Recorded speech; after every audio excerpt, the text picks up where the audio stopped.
Hello, Internet, and welcome back to Elegant Suffering, a good society tale of Tonsham upon West. Fourth peg. It's our finale, y'all! Woohoo! 12 episodes. It's crazy. We're very excited. Some of us even dressed to the occasion. Y'all got ringlets out of me. You know it's a special occasion. I don't do this for just anybody. So, very excited to get started with ya. This among all of the amazing other things that we do on this channel. Ggameknights is, we're like every single day except like Mondays and Wednesdays, because, Savvy's got other stuff to do, so, we're dark in those days. But otherwise, like, we're here, we're doing awesome stuff. We're on Discord, where we're talking about stuff. We're on YouTube, where all this stuff goes afterwards. So if you're live with us, hello. If you're on YouTube, hey, thanks for finding us. There's lots of other stuff. You should check out the rest of the YouTubes as well. Stuff coming down the pike. Next time we will be on this channel will be tomorrow, Friday, for Neon Souls. That is the Sprawl. It's cyberpunk amazingness. What are we doing right now? Oh yeah, we're getting ambushed by a Disney character. Come check it out. It should be fun. And just to let everyone know, we will be dark this Saturday, so no Saturday Night's Apocalypse this week, but we will be back again on Sunday for Slaying 101 at 4 o'clock Eastern, so check that out too. But yeah, lots of goodness for everyone, everywhere. We love you here at Ggameknights. We're here to entertain you and ourselves most of the time too. I'm gonna stop talking and I'm going to have my wonderful players introduce themselves for the last time for Elegant Suffering.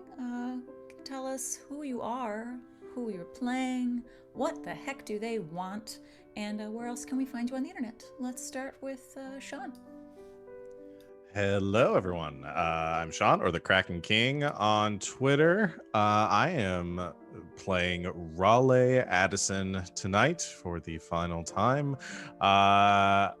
He is the Hedonist, and his desire is to restore his reputation and be forgiven by a former friend, which in this case is his cousin, Theo. I feel like we're pretty much there. When you're not are just shaking his head fervently. I'm here all the time. If we're live, I am a part of it. So you can catch me here. My full schedule is pinned to my Twitter, so check that out. Woot woot. Savvy. Hello, I'm Savvy at Savvy Seaworth on the internets, where I am every single day. Tonight, I am playing Countess Rosamund Spice. She is the heir, and her desire is to marry her secret fiancé, Mr. Theophilus Wilmot. Such a popular guy. Speaking of Theophilus Wilmot, RJ.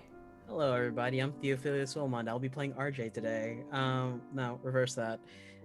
He is the Dependant, and his desire is to convince your parent to accept you as their legitimate child and declare your relation to all the world and to marry his fiancée, Honorable Countess Rosamund Spice. How's that working out for you? Pretty good. Yeah. Let's go to Alex. Hello, I'm Alex, OMG It's Some Guy on the Things and the Stuff.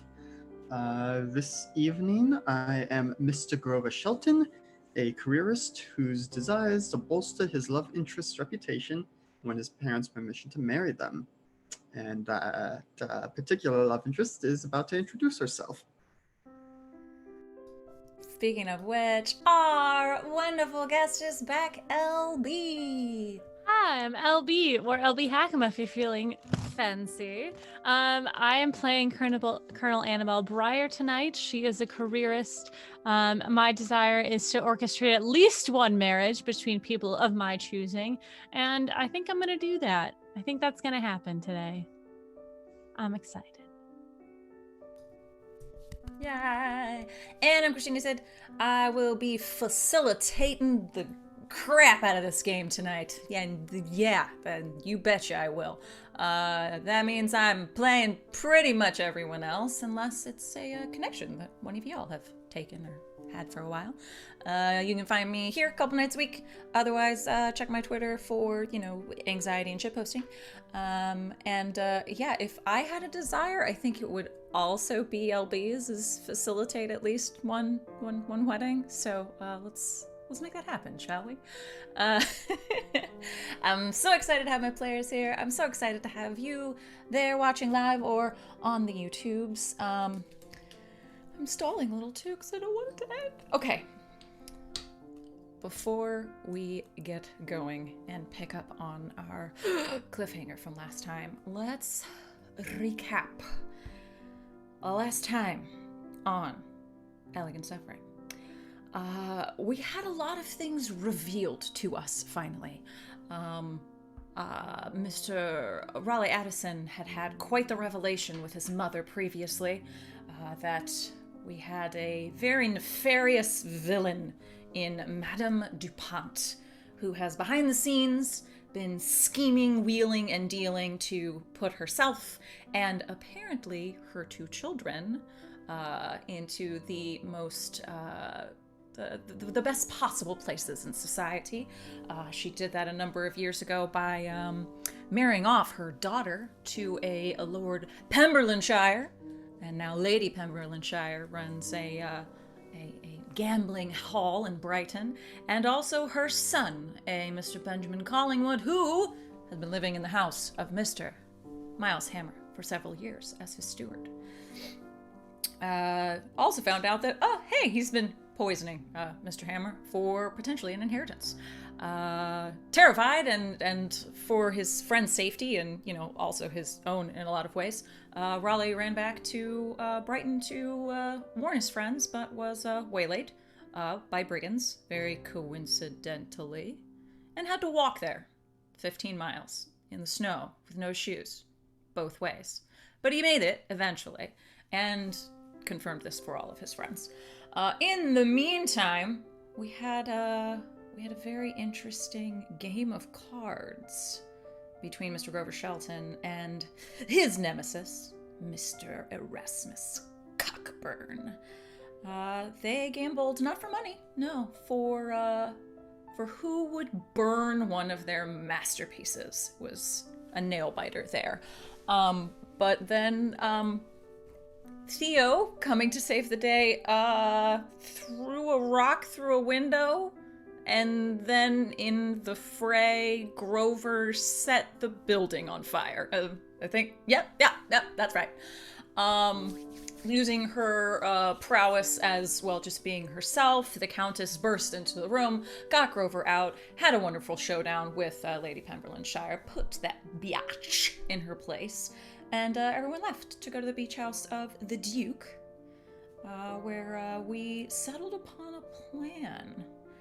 Now that everything was out in the open for everyone, we decided we needed to get Mr. Hammer in on the deal and settle things once and for all. Name Theo as his heir, let him marry the Countess, and, through all that, if we're lucky, catch these dastardly villains in the act. And so we set about to create some fake last will and testaments to lure them out in the open and put on a party. A rather large party, a coming out party, if you will, for Mr. Hammer to finally announce his heir. However, right as he was throwing up a cheers to announce that Theo would be his heir and that he was his legitimate son, Raleigh, you did realize that his cup is poisoned. But on that cliffhanger, we're gonna timey-wimey back a little bit here. Rewind. And we had to have a speech, right? A speech to cheers to, if I'm correct. Did Mr. Hammer have a speech that he wanted to give? Well, he didn't want to, but it was more or less required of him to do so. Mr. Hammer, take it away. All right, you lot, settle down. Friends, family, colleagues, hangers-on, etc., etc.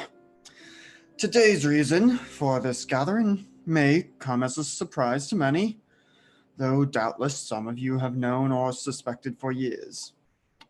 While many years ago my continued bachelorhood was the talk of Tonsham, I am well past the marrying age. However, that is not to say I did not have my dalliances in my younger days. Shan't give you gossiping fiends the details, you don't deserve to know anyway. But skipping forward to today, even the dullest of you lot should understand where this is going. Today, I name my heir. He is a young man who has put in much work lately to make himself a better man in the eyes of his community, his friends, his God, and most of all, me. This is a young man of my own flesh and blood, and as such, he is a right bastard. But he's my bastard. This day, I name Theophilus Wilmot, my bastard, my son, my heir. All right, drink up, you lot. There's a lot of gasping. This is a revelation for a lot of people. And I would say the usage of the word bastard several times in succession also has a couple people clasping at their pearls. But you know, they in some ways are used to it from Mr. Hammer. Everyone, huzzah, cheers, good health to Theo. Cheers. Theo. Raleigh. As he is going to take his drink, Raleigh takes a bit of his wine and sort of splashes it on his lapel a little bit, just like surreptitiously, and then just goes storming forward through the crowd and kind of stumbling forward, smashes the cup out of Mr. Hammer's hands, and then just kind of slurringly and staggeringly says, "The only bastard here is you, Uncle. I deserve that inheritance. I'm sorry."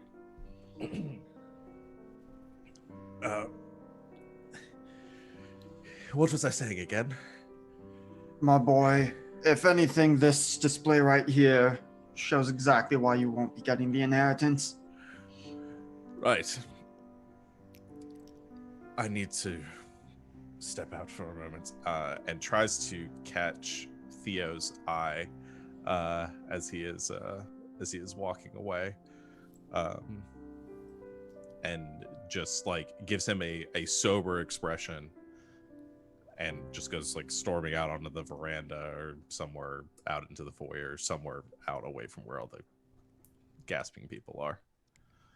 At this point in time, the entire time Miles was talking, Theo had a grimace on his face, but he catches Riley's eye and just like nods his head and will follow. The cousins walk off to the veranda.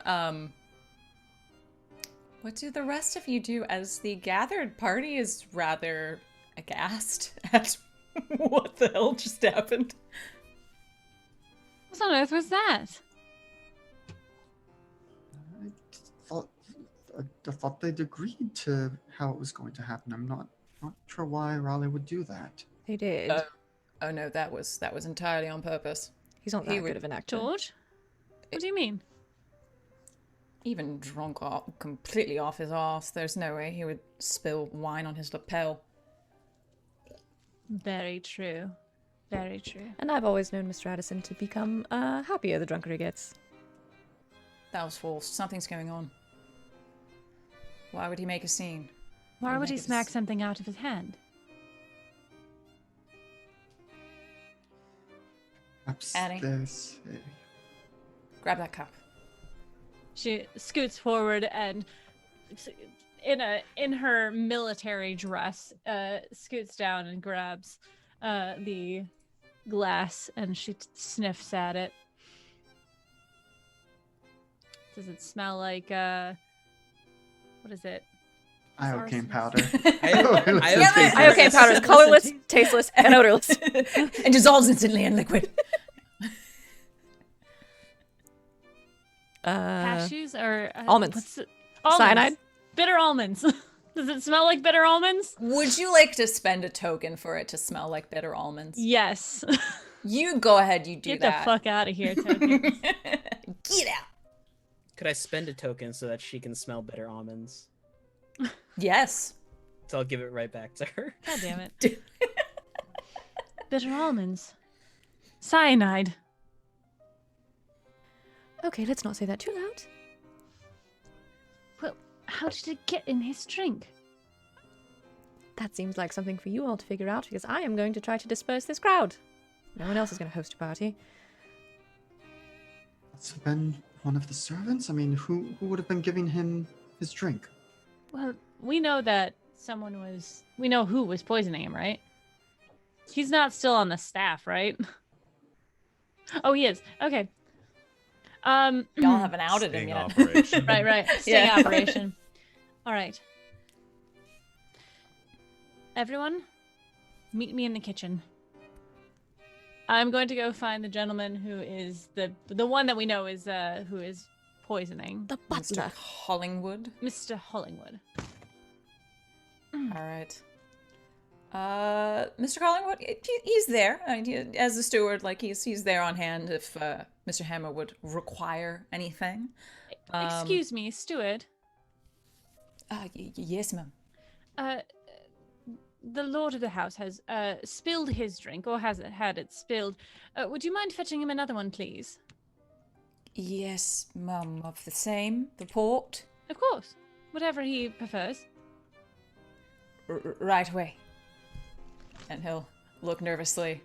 You're a perceptive individual, Colonel. Looks to you, bows, and you see him sort of glancing off to your right over your shoulder before he darts into the house. I'm gonna follow him. All right. But I'm going to motion to George the direction that he glanced. Well, I'm George. I'm gonna look over. And I'm gonna see Madame Dupont, who I also am. Damn, this gets complicated. And she is seems to also be making her way into the manor house.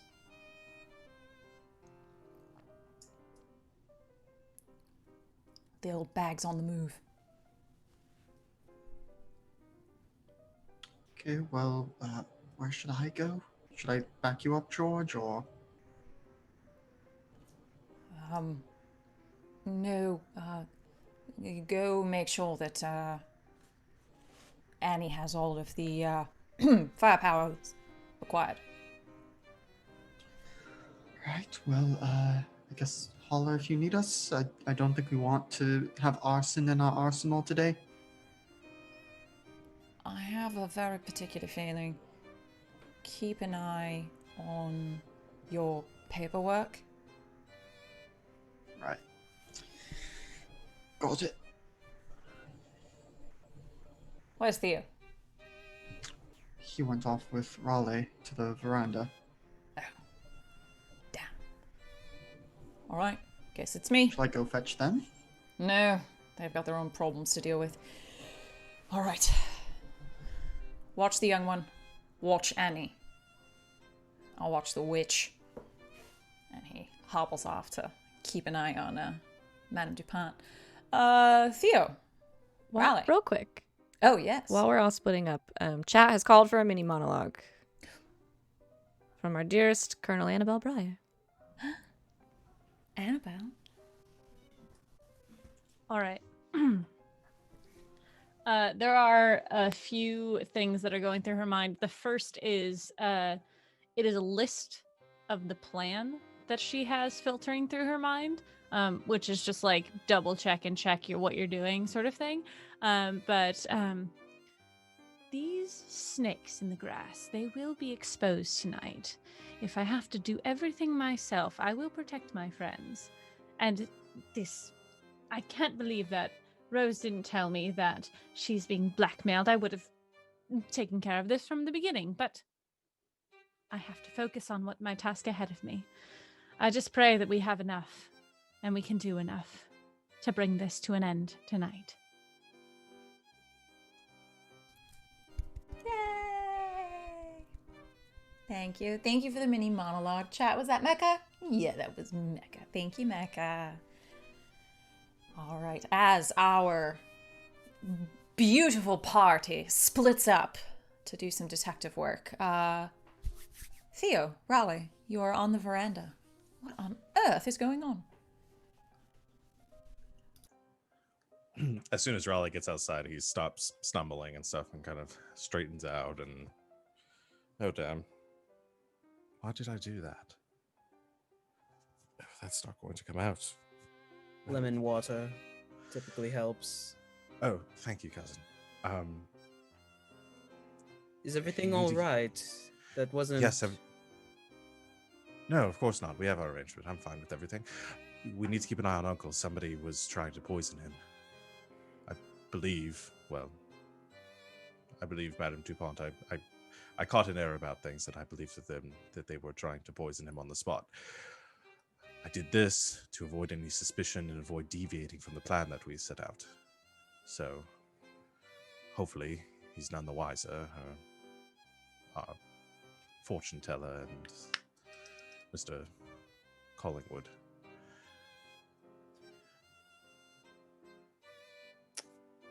Theo will tug at his cravat and loosen it and crack his knuckles.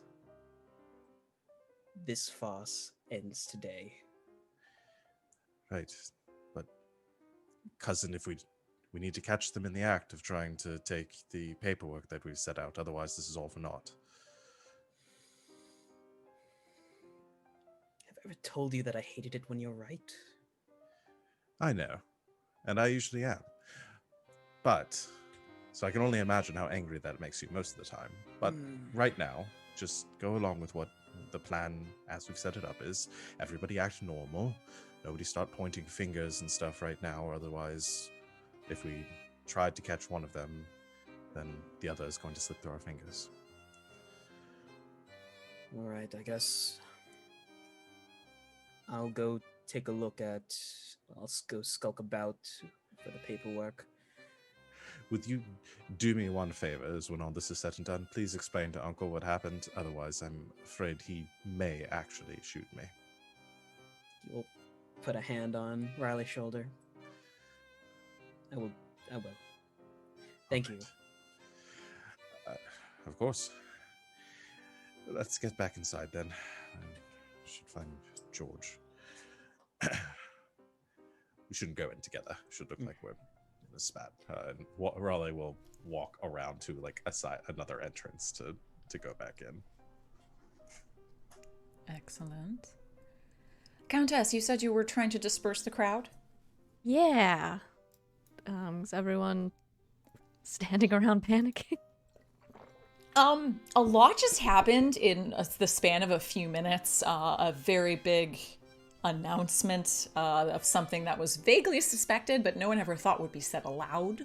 On top of that display by Raleigh, people are talking, people are aghast. But, obviously still enjoying the free food and drink, so...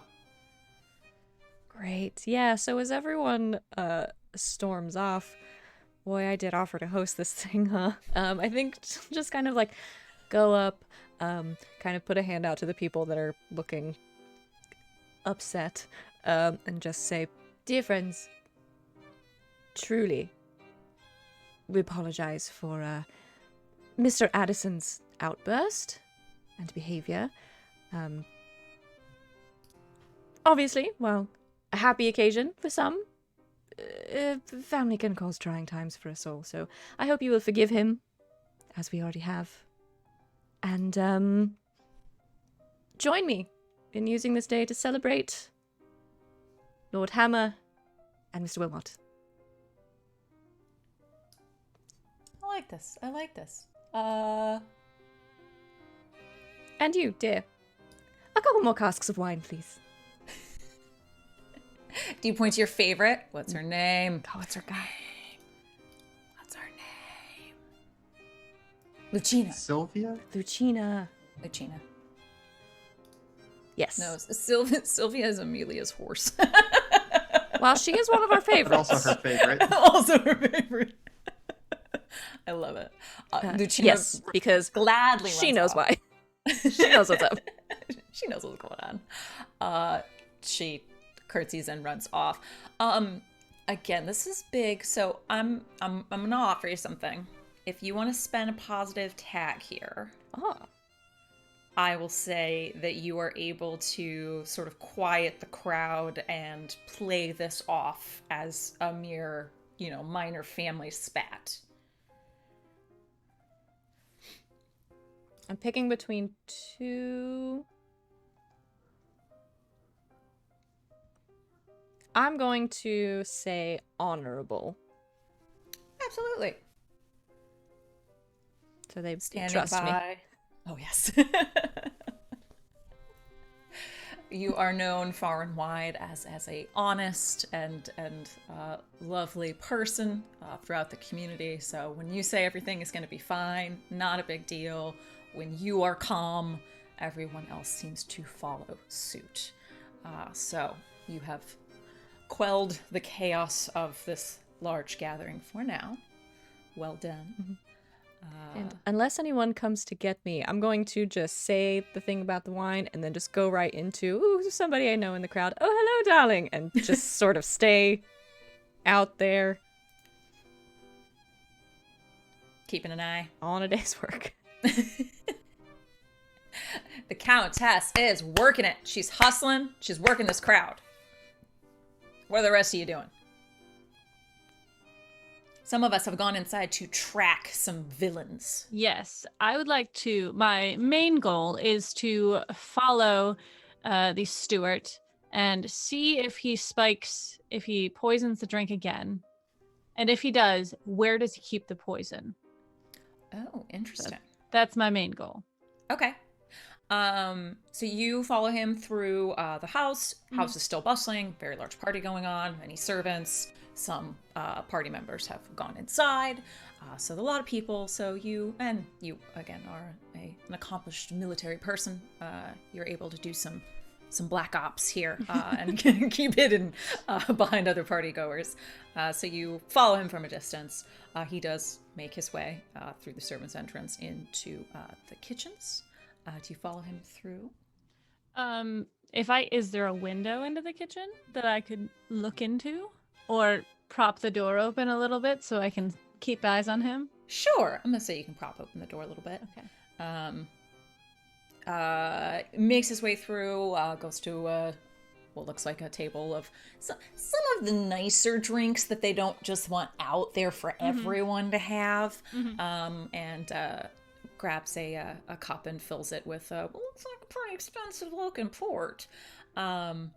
And then starts to make his way back toward that door. Cool. Is Grover right with me? Yeah. Grover, At about that time, Grover has caught up and maybe even like, where'd he go? Are we on a? Are we on? She grabs him and like pulls him onto her.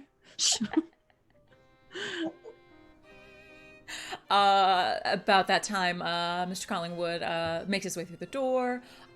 He's found a tray, it looks like, and he has a tray with the drink. And I start making out with Grover.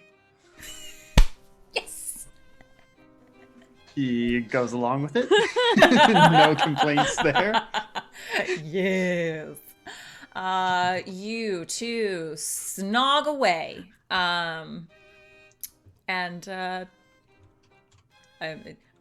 Eyes open. I don't know. You maybe, if you do, you see, and no judgment. You see. He pauses, gets a little flush, and then continues to walk. Does not go straight back outside. Looks like turns a right down a corridor. She just like moves him away from her, and like takes his hand and starts skulking down the. No, it's not an alley. We're inside the hallway. Right. But can we continue that later? Yes, of course. Shh. Following your way down the hallway. you peek around, and you just catch him putting something back into his pocket. And then he's turning back around down the hallway, coming back towards you. I would like us to hide in a curtain.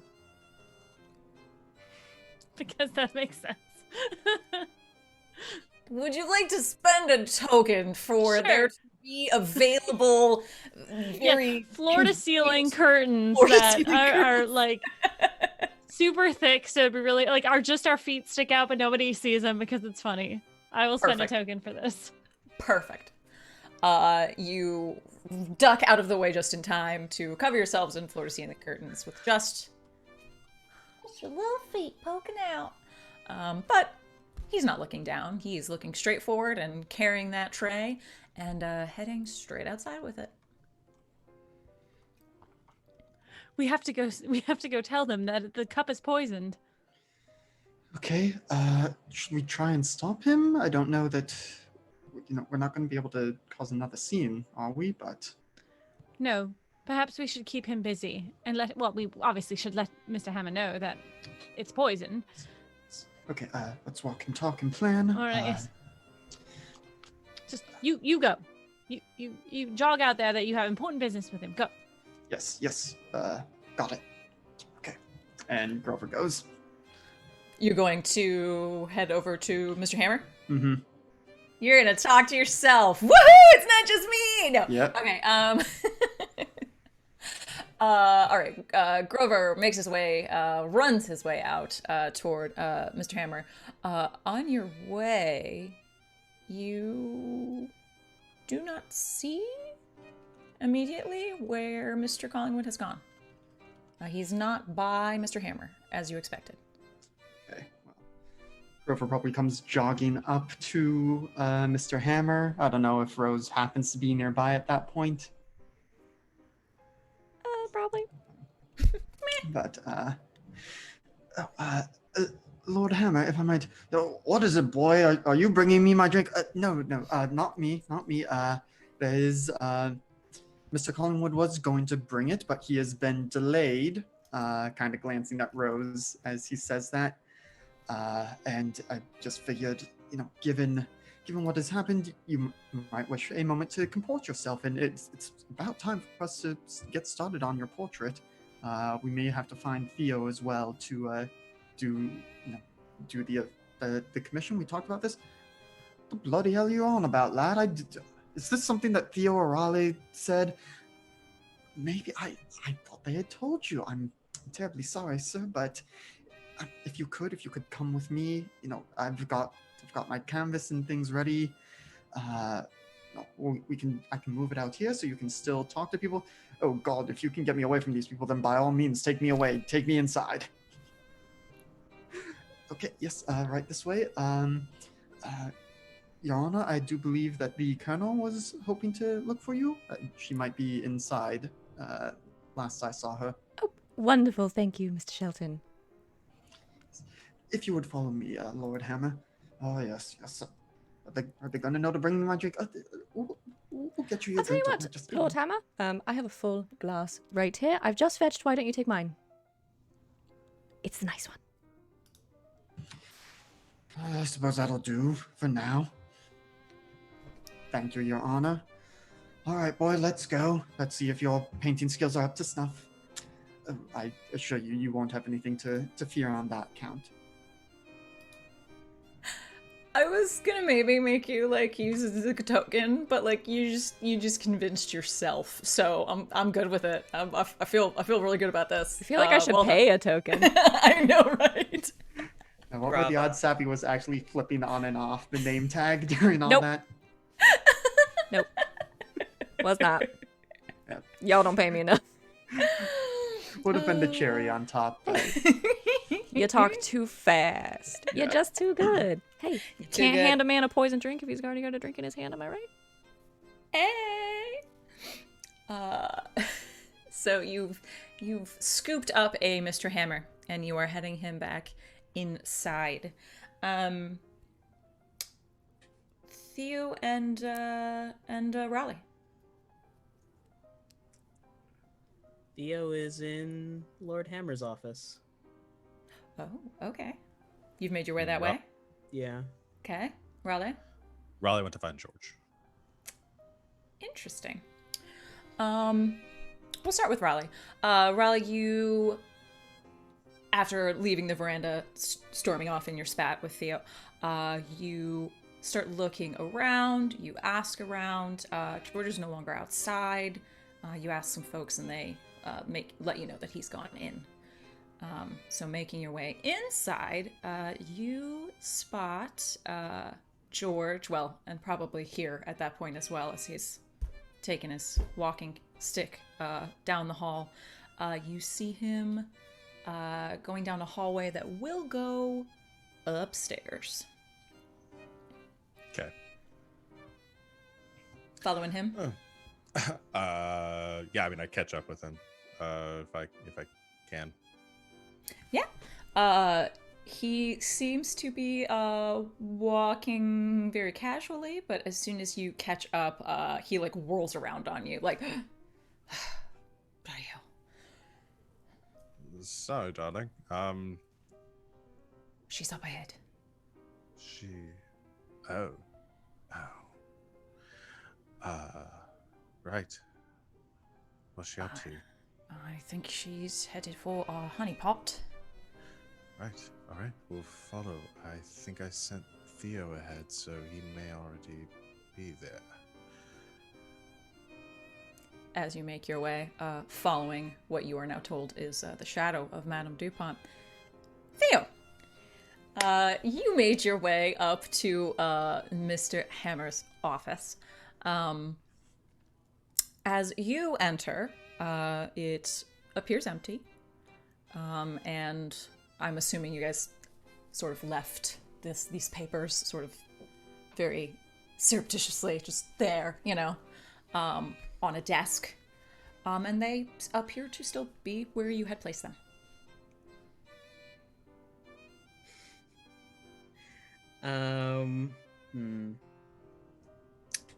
So, I would like to spend a token Yes. to say that Madame Dupont was heading for the office, and she gets in and starts looking for the papers. Theo turns inside in Lord Hammer's chair with his legs crossed and just leans, looking for something. I fucking love it. Yes. Yes, yes, yes, yes, yes. I will take that token for Madame Dupont.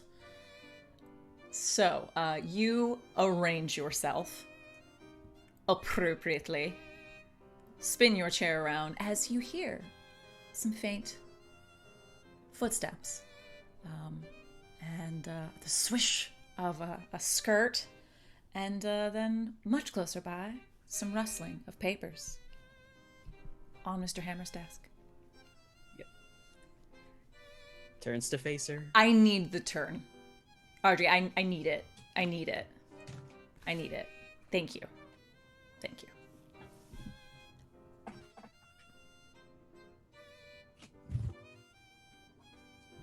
Looking for something, Madame Dupont. Yes. Thank you. I just, for everyone, I felt it was appropriate. She gasps very, very satisfyingly, and backs away quickly from the papers. Oh, it's you.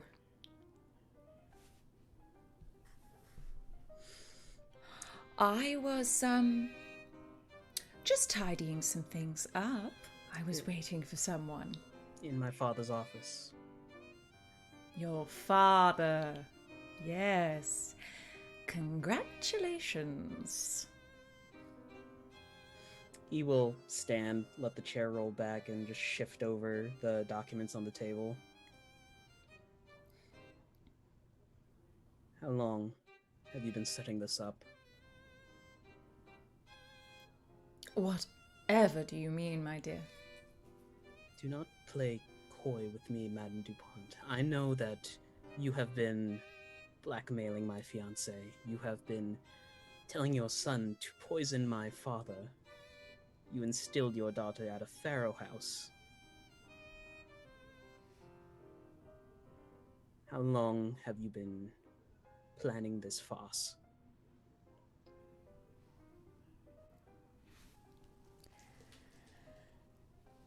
I give you due credit.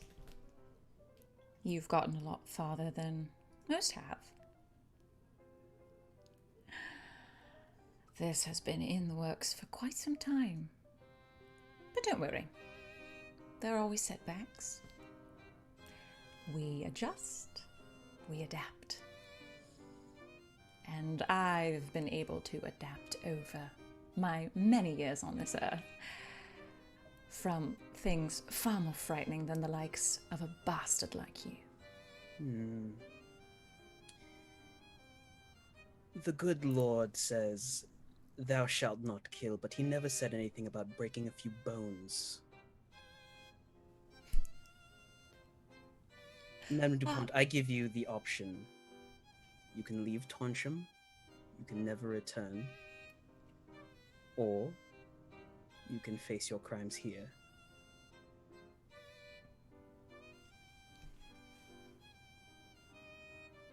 I'm going to offer you a token. Ooh. I'm going to say during all of this, you did not notice that Mr. Collingwood had entered the room through another door and is now behind you with a knife.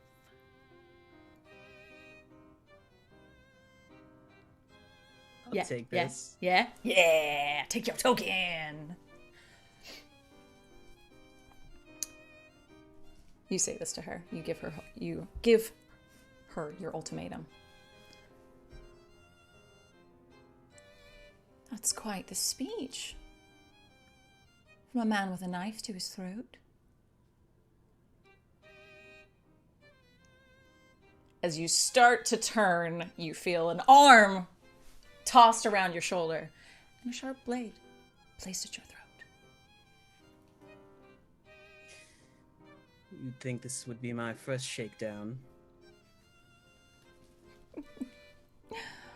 Oh, for a street urchin like you, no. I would not be surprised if you'd run into something like this on many occasions. But it will probably be your last. Unless you do exactly as we say.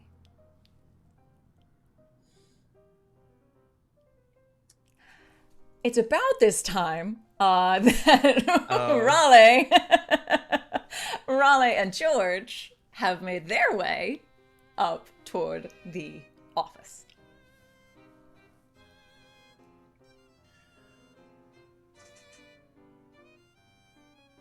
I'm gonna go ahead and say that between you and George, you do hear some talking, something going on in the office before you make your way to the office door. I hate to do the same shtick twice. Can I spend a token to say that we had overheard some comment about a knife? Yeah, definitely. Okay. You're just adding fuel to the fire. You can give that to Madame Dupont. Yes, of course you can. That's fine. She'll Got take 8. that token. I've got 8 more now, so I can probably spend a couple of others. How many during the tokens do scene. you have to be able to actually stab someone in this game? When do I get to use my ultimate? My finisher. I'm at about 80% charge. And It only takes one. I think hearing that from their perspective, the door sort of creaks a little bit, and Raleigh and George enter the room, like making out, like they're looking for a place to hide. So Raleigh's like, "I think in here is fine." Oh, Oh. looks like something a lot kinkier than what we had in mind. Not sure about the knife, but I'm down for the rest. I mean, not Theo, but You wound me, cousin. Fallingwood grabs Theo a little bit rougher around the shoulders and said, "It's not your concern. Get the fuck out." dear cousin, I didn't know you were. This was your sort of thing. And Raleigh sort of stumbles further into the room, making it look like an accident. Madame Dupont walks forward to meet you and sort of places her hands upon your shoulders, like to steady you, and says, Mr. Addison, please, please, do not worry. It's nothing you need to be concerned about. So just go ahead and turn around, and I'm sure there's another room down the hallway. No, madam, I'm sure that we can come to some sort. I realize you never actually read my future when you were doing the party. We did the whole thing with my cousin there, but I never actually got a reading from you. And he's trying to take her attention and puts his acts like he's steadying himself on her, to because of his drunkenness, and tries to very clearly turn the attention towards him so that George can get to Collingwood, to hopefully disarm him. Okay. Let's see. I've got some positive tags I can spend. Yeah, that's what I'm thinking. I'm trying to prudent. see. Maybe pragmatic? Pragmatic? Yeah. To be able to sort of assess the situation very quickly and know what needs to be. Yeah, you could spend pragmatic if you want to sort of have a sort of detailed eye conversation with George. Sure. Let him kind of know what you're going for. Yeah. He's a military man. I assume he knows how to react in these sorts of situations. Definitely. All right, go ahead and burn that one. Done. As you sort of keep her attention, George sort of laughs. He pulls his flask out of his coat pocket, sort of takes a swig of that, and says, "Oh, I could have told you your future a long time ago, at least for the next, 20, 30 minutes or so." And sort of stumbles on over closer to Theo and Collingwood. And then Theo looks you directly in the eye and sort of looks his eyes to the left. And he'll pull back with his flask one more time and then just backhands Collingwood with the flask in his hand. But if you sort of, what's the word? Juke left, you might be able to get out of the way. Yeah. He basically, as George is going for the windup, he stomps on Collingwood's foot. Oh! And then ducks. Excellent. Collingwood gets a fist and a fucking steel flask in the face. He stumbles back. He still has the knife though, and he sort of shakes it off and is now facing off with George. And I spend one of Hammer's tokens here. Okay. Because I think we'd said before when we were describing the decor for this that it's very Hunter Lodge-y, and so probably hunting trophies all over the place. Okay. Can we say that in his office there is a big old bear statue? Because they have bears in England, right? Yeah. Collingwood has stumbled into this and is causing it to topple over on top of him. That's delightful. Yes. just add to this farce. Absolutely. Okay. Spend that token. So, as he's backhanded by George and sort of flies backwards, still holding onto his knife, allowing for Theo to make his way, at least temporarily, to safety. He is thrown so far backward that he backs into this huge, taxidermied bear, on its hind legs, looking ferocious. And it begins to wobble a little bit. And he's shaking off the blow he just took, and starts to walk forward, to face off with George. All right, now we get to have a little bit of fun as we hear and boom, and this bear statue just, claws first, just topples on top of Benjamin Collingwood. What kind of Scooby-Doo trap nonsense? I did none of this. Okay, I did a lot of this, but that was Alex.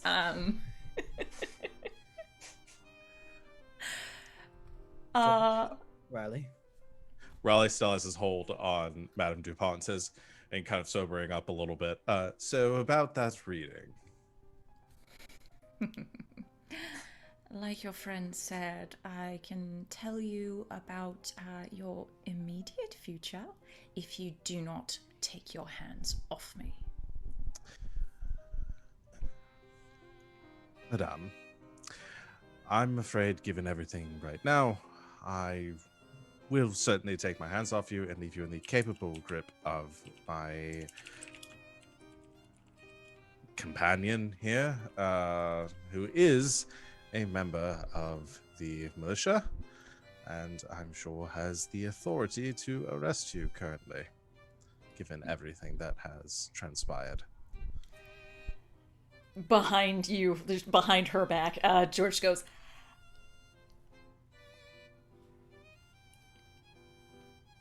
Just play along with it, George.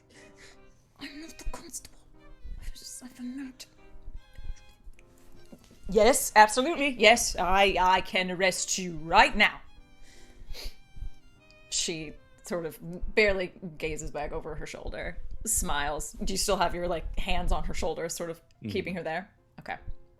I would like to spend a token. Okay. One of hers. She's just gonna very casually turn her face, bite your arm, and make a run out of the room. Would you take the token? Sure. Take a token and take a bite. Right. So she'll just, very calmly smile and, like the survivor that she is, will bite your arm very hard. Gah! And Bloody trollop bit me. and burst through the door and out of there. Where's the bloody constable? At the constabulary, down the road. Either He was that or supposed to be here. then he's probably at the party. I don't know. I've never met the man. George, secure him, and Theo will start running. Theo's running after her. Can I spend a token to somewhere at this moment have the Countess be having such a pleasant conversation with the constable? Yes. So she knows exactly where he is. Raleigh is running behind Theo as this train is coming down the stairs, though. I love this. Okay, so you two have just been bickering about where the constable is. Raleigh makes his bolt after Theo. It's like, I don't know where he is. Maybe he's at the party. And we cut to the face of the constable, and we hear. I'm so terribly glad that you accepted my invitation. Oh, well, it has been such a lovely party. The drinks, the food. Rather nasty bit of family business there earlier. But I'm sure everything will be fine. And it's good that the young man, your young man, from what I hear. Am I correct in my assumption there? You are, Constable. So insightful, as always. He seems like a very, very decent young man. I wish you both the best of happiness. If I wish for anyone's approval, it is truly yours. You flatter me. No, I know I'm just a silly old man. Really, though. Truly. I wish you both happiness. Thank you. What is There's that a noise? Maybe somebody's fan? No, it's about that time that we just hear don't as No, it was like a smash cut to Theo, very disheveled at the top of the stairs, looking down at Madame Dupont, then falls after her. falls after. Follows after her. Oh, okay. I thought he was And gonna- Theo falls down the stairs. Boy, how many tokens do I have to spend to punch Madame Dupont in the face? As she's making her way down the stairs, just at the bottom, out of nowhere, just a fist. just turns. I love this. Okay, yes. Let me see what we got here. What do we got? I love it. I love the visual of this. It will be amazing. This is all I wanted today. This is all I want to happen today. Yeah, go ahead and spend yourself a token. As she comes barreling down the stairs, you're pretty sure you know what's going on. So you put your back to the wall next to the staircase, and as you hear her make it to the bottom of the staircase, you just turn around and whap, right hook her directly in the nose. Oh, terribly sorry, madam. Are you planning on going somewhere? She just falls over back onto to the staircase and is just seeing stars. Her nose is bloodied at this point. Like it might be broken. Half health. We've almost got her. Annabelle interposes herself at the bottom of the stairs so that Madame Dupont cannot move any further into the room. Oh.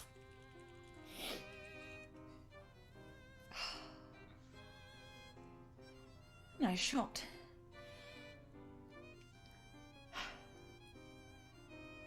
I'm sorry, did you want to make another move? She puts her hands on her saber.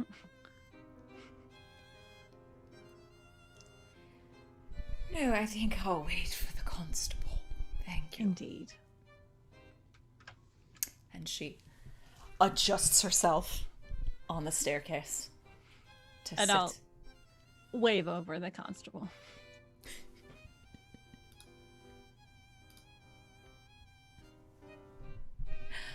Oh man. So we anything else we would like to do in this moment as we have her on the I staircase? think probably elsewhere, in a room down the hall a bit, Grover has gotten Hammer there, has been trying to set him up for his portrait when they start hearing the commotion. And Hammer's like, what the bloody hell is going on at my party? I'm not sure, sir, but we really should be getting on with the painting. The bloody painting can wait. I need to go see if they're burning my house down or something. And heads out of the room and goes, oh dear, and follows after. And they both come upon the scene at the foot of the stairs. They come upon Annie standing over a bleeding Madame Dupont, sitting at the bottom of the stairs. At the top of the stairs, we see Theo and Raleigh, and coming up behind them at the top of the stairs, we see Fireman carried over his shoulder and somehow bound with rope that you're not sure where it came from, but it's there. George has essentially hog-tied Mr. Collingwood and thrown him over his shoulder and is now walking him. If for the anyone staircase. was just going to be carrying rope around. Oh, good, you got her. You're all right, cousin. It's a bit very deep. El- Can I get a towel or something? Yeah. I've got a spare handkerchief in the pocket. Oh, thank you, love. Yeah, go ahead. Theo will reach into George's vest and grab like the flask of alcohol and just kind of pour a little bit over the bite before he'll tie it over. Thank you, cousin. Don't be Hey, such an boys. infant. Good hook, Annie. Thank you. It felt great. Where's the constable? I say, what the bloody hell are you all doing in my house? Well, I know why you're here, but what are you doing? Come, Constable, this way. Something Where's- you wanted to Oh, dear Lord. Yes, where's my mother? I'm not sure where Mildred is right now, but we probably should get her in here. She'll be able to sort this out. She can explain all of this, I promise you. Constable, there is a murder plot afoot. That is quite the accusation. And I have the proofs to back it up. Or we do. Specifically, my mother. Yes. Mumsy, where are you? Coming, darling. I'm And if it- old. If that isn't enough charges of assault and battery, and he'll motion to his neck that probably has like a red line across it. Oh, Theo, darling, would you mind going in that young man's pocket, the front left one, and pulling the vial that is in there? There you go, old bean. Thank you. Exhibit A, as you call it. Cyanide.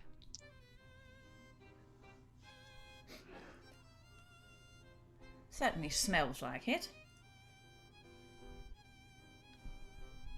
And I shall leave the rest to you, Mum. Mildred, what are they talking about? There's a murder plot and you're involved? Extremely involved. I've caught the murderer. You're welcome. Comes around, just busts in, stack of papers in hand. Constable, I believe you will find all the evidence you need right here. I believe I shall. Where What do you is recommend going I on? begin? It's rather a thick stack. Well, generally when we read, we start with the first page. You better do Abrupt as she as says, ever, lad. Mildred. Well, perhaps there is somewhere a little more comfortable where we may all sit and whatever he's going to be doing, lay. Is there a salon, perhaps? I'm sure I've got one somewhere. Yes, They probably cleaned it for the party. we'll go up to the second floor. The ones you don't Hello. use tend to be cleaner. And he grabs Madame DuPont by the, scruff of her dress, shoves her forward.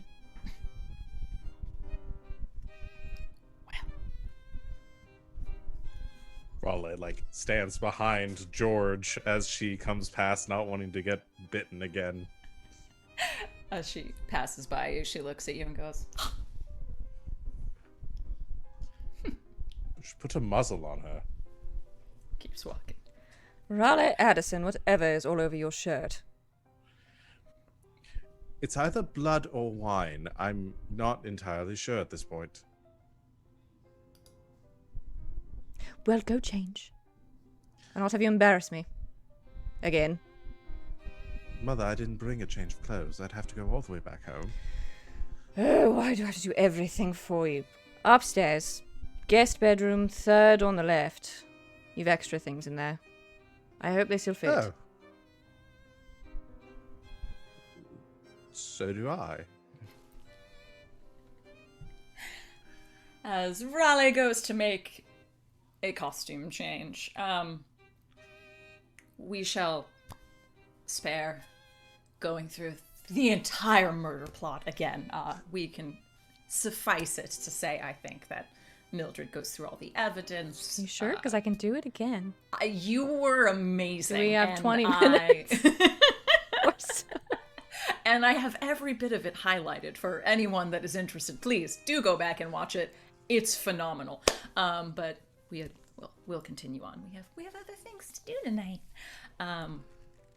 The constable being rather satisfied with this particular detective work and all of this evidence is quite happy to take both Mr. Collingwood and Madame DuPont into his custody.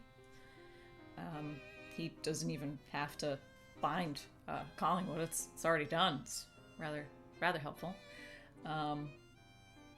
He asks George to help him. Well, he's already carried Collingwood, so take him the rest of the way to the constabulary.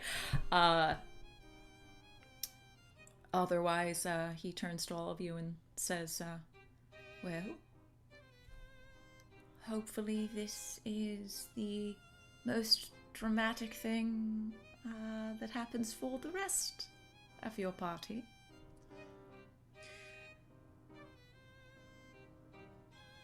Constable, while you're here, I'd also like to emphasize the security of our road, specifically the passage to Brighton, which is apparently frequented by brigands, as I experienced the other day. At that, you just hear a very light chuckle from Madame Dupont. You didn't catch me, though, did you? He was close. Fool. You ought to be careful, witch. That's my son you're talking to.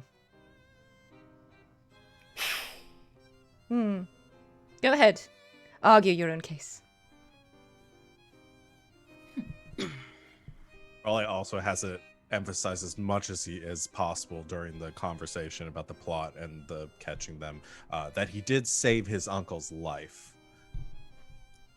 Just wants that said a few times. Along with how far he walked to inform his friends. Yes, save yes. their the lives. miles. He's saved everyone's life here at least once now. Yeah.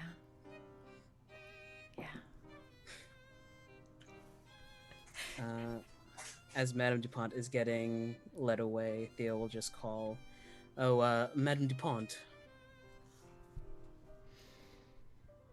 Yes. After your time in incarceration, if I ever sense your presence, if I even get a whiff of your perfume, well, you know the adage about hammers and nails, correct? I'm aware. Ta-ta. Don't worry. You won't sense me. She smiles. And turns with the constable and walks away. Is shaking in prison still a thing? Can I hire someone to do that? Has that been invented yet? We're talking more like workhouses right now. Yeah. Don't worry, darling. I'm sure my father can take care of it. He apparently has all sorts of people killed. Apparently. That was a joke. I thought you explained to your sister that didn't actually happen. Oh, darling, you're so sweet. Are my paintings paid for in blood money? You'll never know. The answer is yes. Theo, is your arm alright? I feel like I've seen some bruising on your shoulder. Oh, that's all. What? Didn't he twist your arm behind your back? I mean, it wasn't hard. Alright. Just want to make sure all you gentlemen are well. I know that Raleigh has been bitten. He's kind of... Well, he's kept the conversation on him, so I just wanted to make sure. Yeah. She did bite me very hard. She's not contagious, is she? I hope not. I'm completely fine. Nothing bad happened to me at all. Hikes the cravat a little bit higher up his neck. Just a faint little trickle. Well, I suppose this was only a shade less exciting than the parties that I usually throw, so... Now all there needs to be is an engagement announcement, and I think it'd be perfectly perfect. Theo looks over to Rose. About that. You'll take her hand and pull her close. This is such a private setting, Theo. Come now. I mean, We can do more than one, Annie. close friends first, public later. The Countess and I are to be wed. I have received her father's blessing. Actually, I never heard you say yes. I never heard you ask. You'll turn and get down on one knee. I hope all of this nonsense hasn't put you off, but... Countess Rosamund Spice, will you do me the honor of being my wife?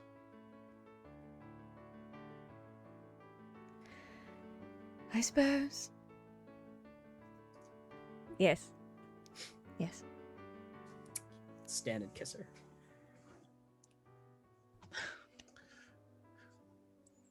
Raleigh just leans over to George. Poor George isn't salt. there. Oh, no, damn it. George Raleigh went leans with the over to constable. leans over to Grover. Poor salt. At least he'll be marrying into the money since you're taking all of his. I suppose. You're only about 10 feet away from me, you know. Money's about the only thing I could think that would make me put up with her for like that. Do they know I can hear them? Yes. Maybe. Congratulations, cousin. And to you, Countess. Thank you. Congratulations. I'm so excited. I think Grover just already has a sketch pad out and is like doing the proposal scene.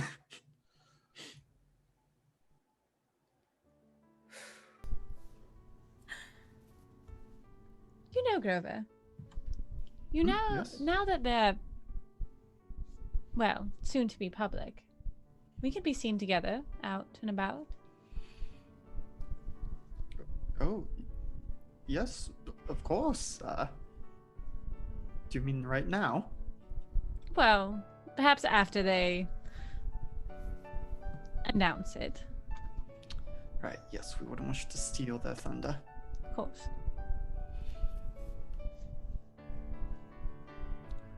His brain catches up. Wait, do you mean same as them or just seen out together? Which level are you talking about? What level are you talking about? I think just yes, whatever the level is. Mr. Shelton. Sure. I mean, yes. That seems acceptable. Yes, of course. Wait, let me just. Colonel Annabelle Breyer, would you do me the honor of taking me as your husband? Really? I mean, yes, maybe I'm just all caught up in the moment, but it seemed like the thing to do. And I mean, yes, I do mean it, but I also understand this is sudden. Yes, I would. Goes in for the kiss. This mooch. Where is George? Yes. Where is George? I'm feeling George! like a I go out into the fifth wheel hallway. now. Colonel George Angus.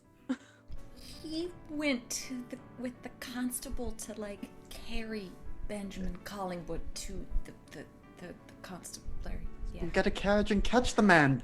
Lucia, I need you. Yes, ma'am. I need you to go down to the constable's office. I don't know how to say what it's called. Constabulary. Yes. Yes, that. And get Colonel George Angus, and you bring him back here to me immediately. Why? Immediately. Immediately. Yes, ma'am. The And poor she just man like picks up her skirts and just starts running. You could have just set Riley on one of the horses, and then he could have gone to the No, I want to. constabulary. No, I want to be here. Be here for what? It's my party. They have to do what I say. Technically speaking, it's my party, dear. Oh, I'm sorry. I suppose all this food and wine just paid for itself then. Actually, my father paid. No, I did. Surprise. Oh, what? Marker first marital spat. Raleigh does walk up, facing away from the Countess over Theo's shoulder. She says, "First of many, my lad.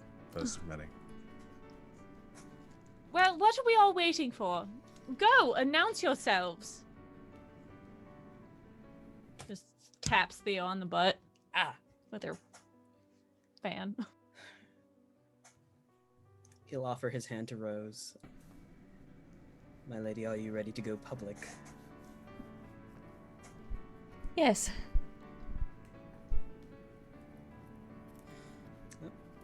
There's a reassuring squeeze as they take their steps forward.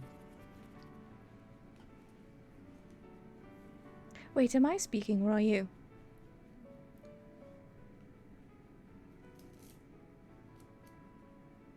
The big first speech right after my coming out party.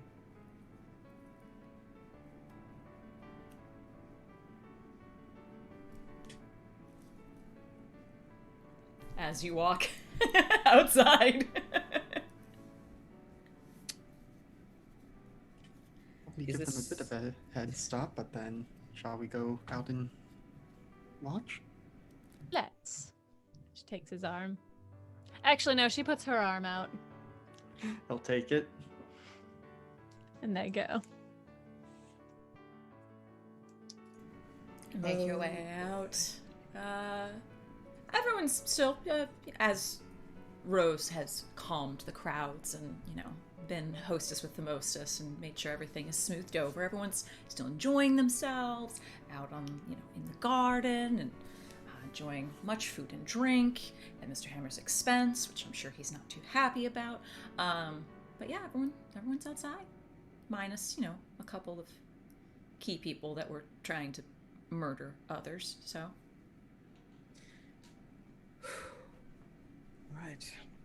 Theo will take a couple of steps out to where his father was standing for the announcement and kind of clear his throat at first, but then no one hears. Excuse me? Ladies and gentlemen of Tonsham?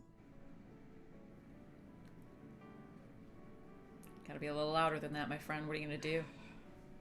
Lords and ladies of Tonsham.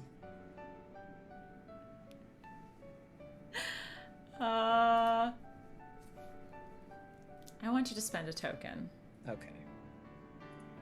How will you spend said token to get the attention of the party? There is a wine glass, and he takes the back of a knife and tries to ting, and then whoops. Yes. We get some nice clanging of and everyone goes thinking that it's on again. Is Raleigh back? Is there going to be a brawl now? But no, it is Mr. Wilmot with just a stem in hand and broken glass around his hand and a knife. Oh, that's one way to do it, yeah. Thank you. Gingerly puts them back on the table, and I know today has been filled with a lot of excitement, but I do wish to announce one more thing. A few more things. For those of you who don't know me, my name is Theophilus Wilmot. My father introduced me a bit earlier, but now you can place a face to the name.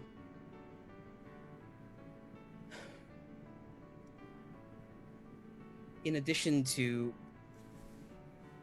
me claiming the inheritance that my father will be leaving, in a few weeks' time, I will be married to Countess Rosamund Spice.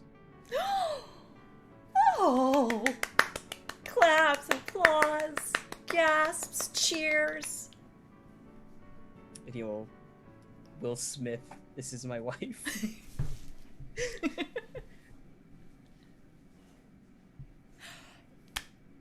People start coming up to you, congratulating you.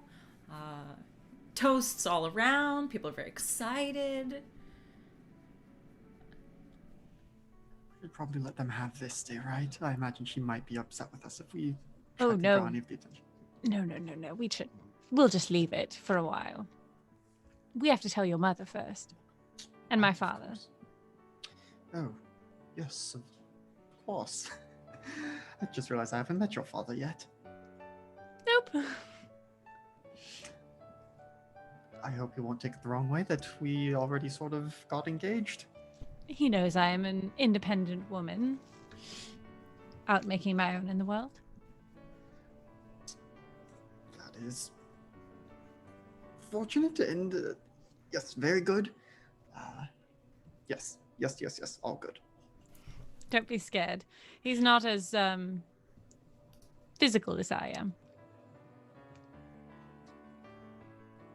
Right, I think I take your meaning. I don't take your meaning. She just drags him into the nearest room. As that's going on, About 25 minutes after this announcement and proclamation, well, no, I'm pretty sure George would beat her.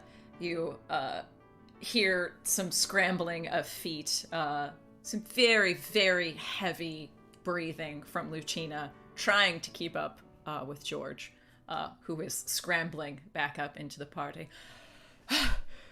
Oh, bloody hell, I missed it all. Right. Theo. My bollocks You made it. thing. You missed the most exciting part, yes. I knew it. The announced and yeah, actually double engagement. The other one hasn't been announced yet. Oh. Damn it. And to this shirt barely fits me. Looks rather nice to me. Does it? Oh. Well, perhaps I'll keep it with my regular collection then. I would suggest. Well, I can't bugger it up any more than I already have.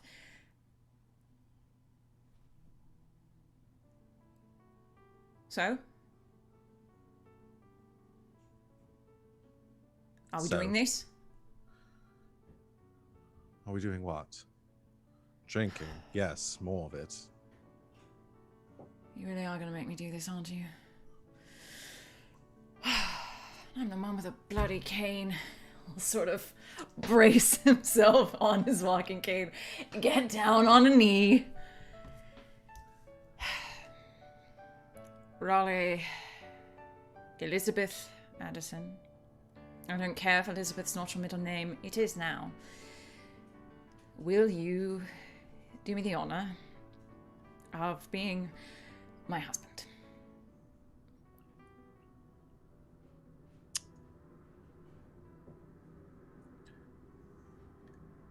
Yes, can I get another drink? Thank you. Oh, for Lord's sake, just give I'm me... just enjoying this because normally I'm not the one... Yes. Yes, George, I will. Good. Now help me up. I could barely get down. I don't know if I can get back up. Raleigh gets down on his knees and kisses him. Yay! And people around clap. Lucina's in the back. She's like...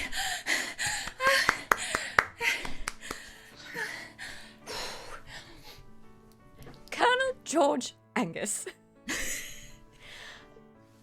Go down next to him. I'd have expected a bit more fanfare when you proposed to the Countess. He laughs.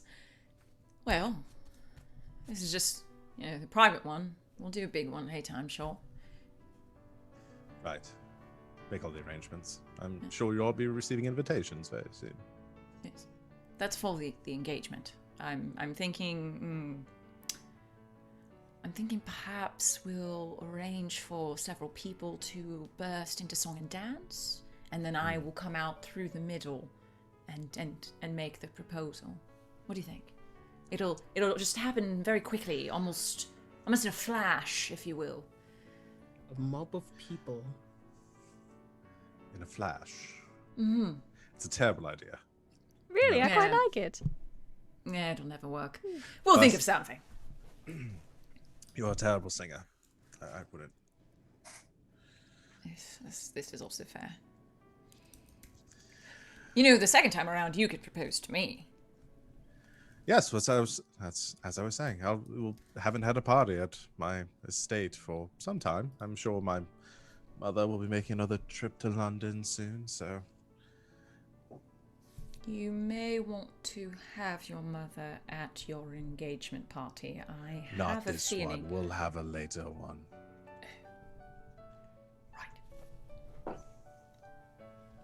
Annabelle moves up to George. Congratulations, darling. Oh, thank you. Gives a hug. Congratulations to you too. Yes, indeed. Raleigh! And she's going to put her arm around Raleigh and like squeeze his shoulder a little too tightly. We need to have a conversation about your relationship with my dear friend. Yes, I do believe we have yet to have a heart-to-heart on that matter. She's going to move him away. Theo will give Riley a commiserating glance, like, good luck. Right. We don't have to play it out, but she explains to him how her Oh, gun I want to works. play it out. I will pay tokens to play this out. I want to see this. I was gonna say the same thing because Rose is just standing there, just grinning. Raleigh starts it off as they're walking away. It's like, and with saying totally non-sincerely, I understand we shared that kiss. There was nothing more between us. That it was never going to be. I can understand your disappointment. Oh, Mr. Addison, you are so funny. And you know, I have a sense of humor as well, but not when it comes to my friends. Have you ever seen a flintlock pistol? And she takes out from her waistband her gun. Impressive piece. Indeed. The firing mechanism, it is very, it's very, easy for it to go off. Do you understand? Temperamental. Indeed. And if you know how loyal I am to my friends, and George is my dearest, and I know how you can be sometimes. So I just want to make sure we're on the same page as far as how you're going to be treating my dear friend and what expectations you have moving forward. Right. Annie. May I call you Annie? Sure. I feel we'll be good friends. You and I. Mm-hmm. Because I'm more scared of George than I am of you. Ooh. Well, that's a good thing. However, he will tell you that I taught him everything he knows. I was a colonel before he was, and I joined at the same time. Interesting. Everything. Everything. Besides, I'm not wounded like he is. I can put you on your back much faster, but it won't be quite as fun. Congratulations to Grover, then. But really, if you hurt him, I swear to the gods I will kill you and they will never find you. I wouldn't expect anything less. Good. I'm glad that we've come to this arrangement. Indeed. Would you like another drink? No, I'm quite, quenched. Indeed. She moves back to Grover. As you both turn around to rejoin your friends, George is already leaning over next to the Countess and just has the biggest grin on his face, like 10 pence. He's pissed his pants. Do you think she's going to shoot him today or wait till the wedding? Probably not the wedding day. Perhaps the day after. I don't know, a little more fun. Theo just walks by. That's a weird way to consummate. Oh, my dear Mr. Wilmot, I've done weirder. And now I feel uncomfortable. Grover! So easily shaken. Lucia, where have you gone? Yes, Mum. Well done. 2 weeks, paid leave. Enjoy the party. Thank you, Mum. Thank you.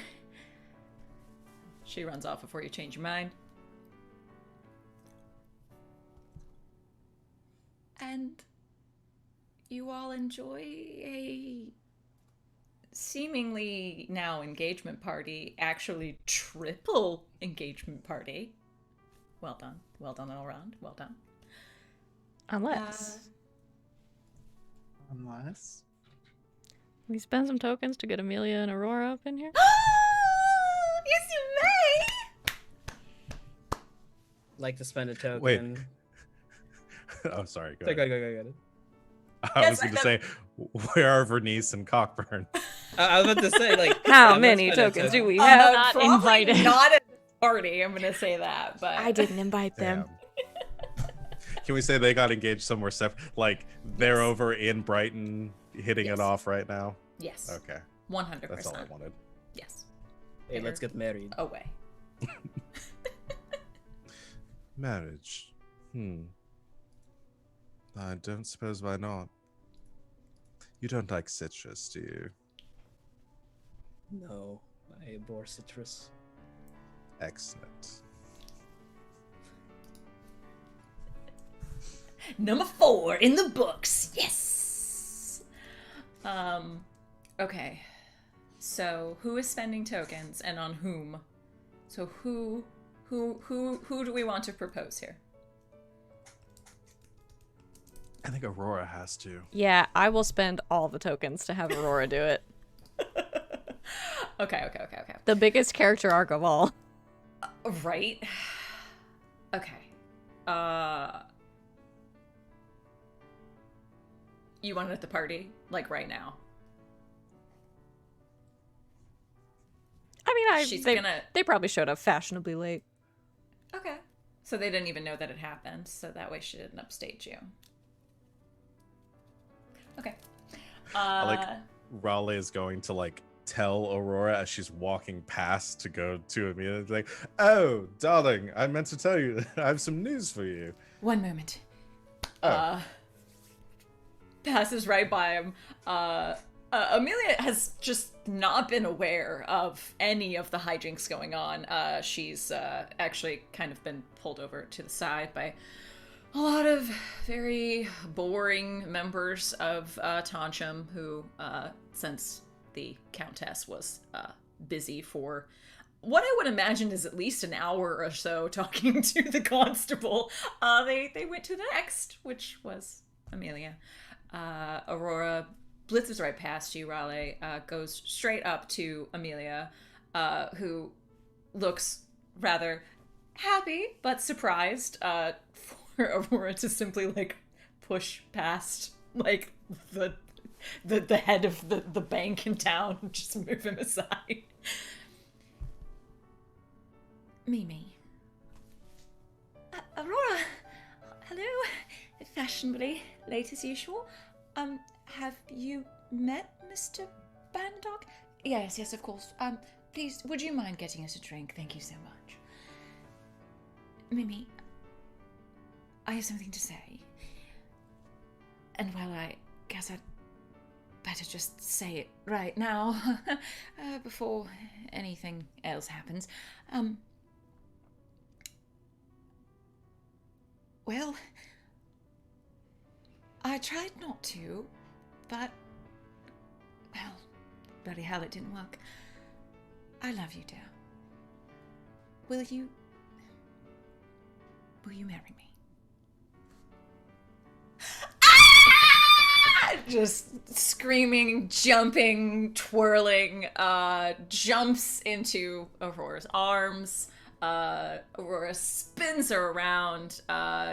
People are shaken and disturbed and don't quite know what's going on, but as they hug each other and kiss, they figure it out pretty quickly. Is someone killing my sister? I think someone's proposing to your sister, and Theo will point over to them.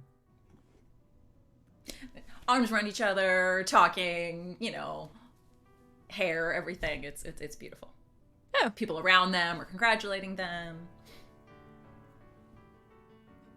Well done, Aurora. This make you my sister-in-law. No. No, you're not related.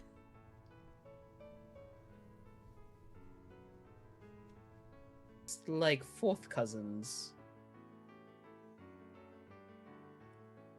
Because Riley's my cousin, I'm getting married to you. Oh, Aurora's... Yes, it would make me your sister-in-law if Aurora was your Cousin-in-law. sister. No, with Theo. No, Cousin-in-law. yes, no, I understand that. I'm just saying he's wrong. I'm not so disagreeing. confused. I need more wine.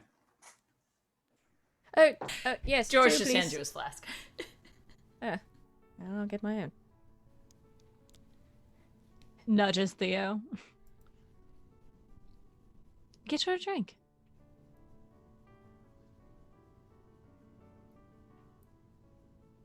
And so it Congratulations, begins. Rose. Thank you. And you as well. And you as well, and you as well, and you as well. Yours was the most grand, to be honest. Wow. I'm not one for pomp and circumstance. Well, too bad, because I'm throwing your wedding. Yo, what?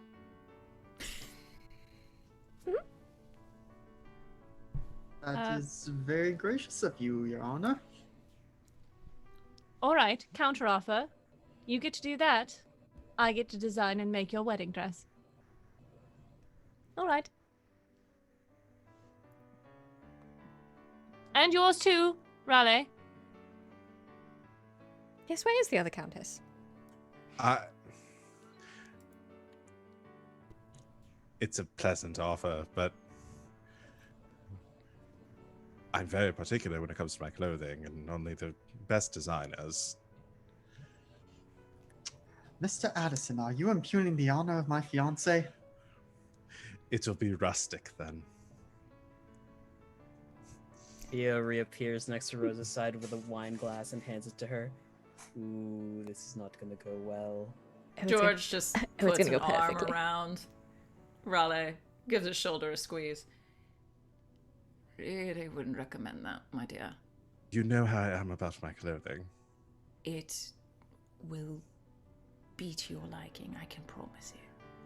I'm going to buy a second one just in case. Of course. All right. I don't know Just- whether I should be hurt or not because you didn't offer to design my wedding dress, Annie. Would you like one? I'll consider it if you're offering. Well, I guess if I'm obligated. Congratulations, by the way. Congratulations, Theo. She hugs him. I'm so very happy for you.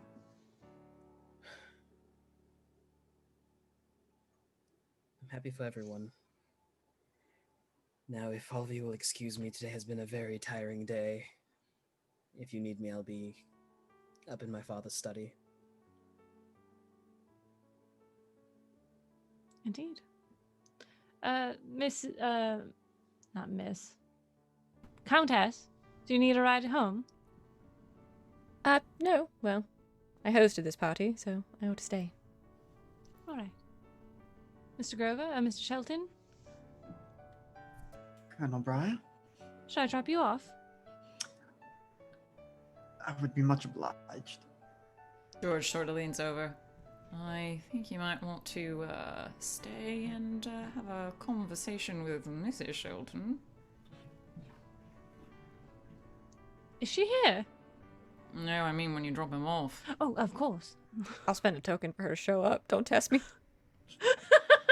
Do you? It's literally my favorite things to spend tokens on. Can I spend a token for Annette Shelton to show up? Yes, I you may. invited her. Drop it. At just that very moment, you hear parting through the crowds. No, that's not possible. Is that... Grover! Grover! Someone said you're getting married? Mrs. Shelton, you made it! Oh, yes, my dear. Thank you so much for the invitation. Quite the honor, quite the honor. Slaps you on the shoulder. You're getting married? Yes, I mean, we had barely even announced it beyond the people here. I'm not sure who told you, but... Always travels fast, my dear. It had better be to that nice young lady. Oh, she's here! Is it... Yes, this is the Colonel Breyer that I wrote to you about. Oh! I get a military person for a daughter. Come here, dear. She'll just give you a hug. Oh, you've raised such a good young man. He is so honorable, and thank you. I was worried that you wouldn't like me. Not like you.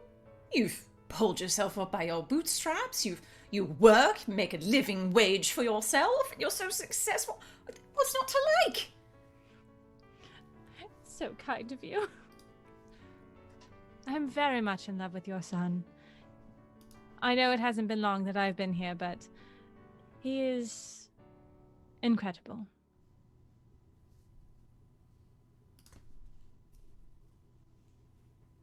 Groovy. Oh.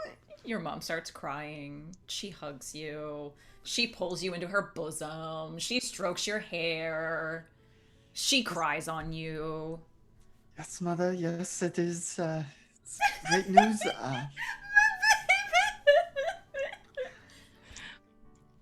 and just reaches up and like in what is There. 2 practice day motion pats There, there, like Mom. a handkerchief. There.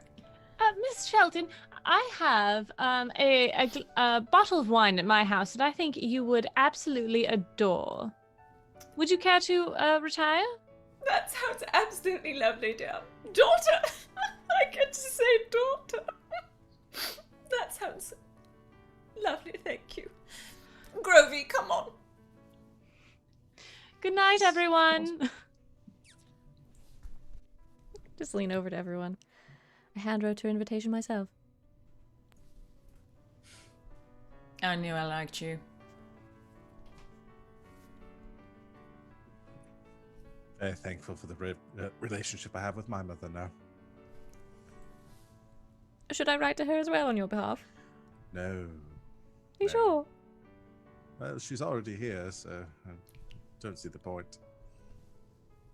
I think he's missed the joke. It's alright. It's been quite a day. Speaking of which, shall we? I believe I have to, speaking of mothers, have a conversation with yours. Yes, I do believe you do. Don't enjoy yourself that much. It's not becoming. I'll try to keep it under wraps. Ms. Addison! Oh, bloody hell. He'll make his way over to speak with Mildred. Unless you wish him to abject himself. I will say if there's anything else we'd like to see at this particular party. Otherwise, I think we should maybe take a quick break. Any other... I mean, what else can we do at this point? We've married everyone off. I'm going through our list of characters to see if there's anyone that's not married that should be. Wait. Do we miss anyone? Mrs. Shelton and my father. They're gonna have to meet. They're gonna have to meet at the wedding, though. Fair. So that would be later. So because we're up to 5 now, I believe, all 3, and then we got Cockburn and then Amelia and Aurora too. So that's 5. What did I say? What did I tweet earlier? I said 5. I said 5. Yes. So if I can work any other miracles, let me know. Otherwise, we want to take a quick... Take that, Pride and Prejudice. Yeah. Boom! Yeah, we got 5. I'll say we don't have to play it out, but I think Mildred puts on like a very stern face during that conversation because she knows Raleigh's watching, but she's like so nice, like she loves George. I love it. So She's much. just like, I think she thinks he's great. I couldn't ask for another person better for my son. Yes. I like it. Good. Yay. Well, with all of that, everyone take a break. Dry your eyes from all of your tears of happiness. Refresh your drinks. And we shall be back shortly with the fruits of our labor, if you will. We got a lot of weddings to do. Yay! Stick around. We'll see you very soon.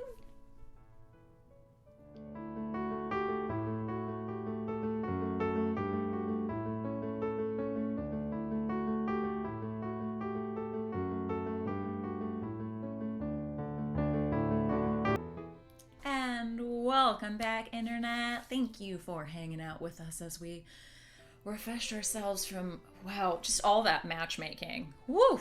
So much matchmaking, y'all. So many engagements. Very excited. Thank you, Raiders. Hello.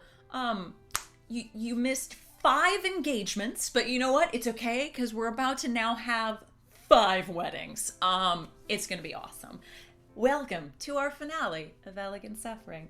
I would say we pretty much done finished up that novel chapter, wouldn't you?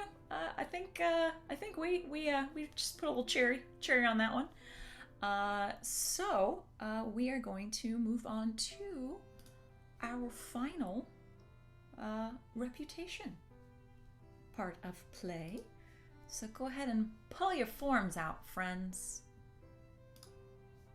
Get him out.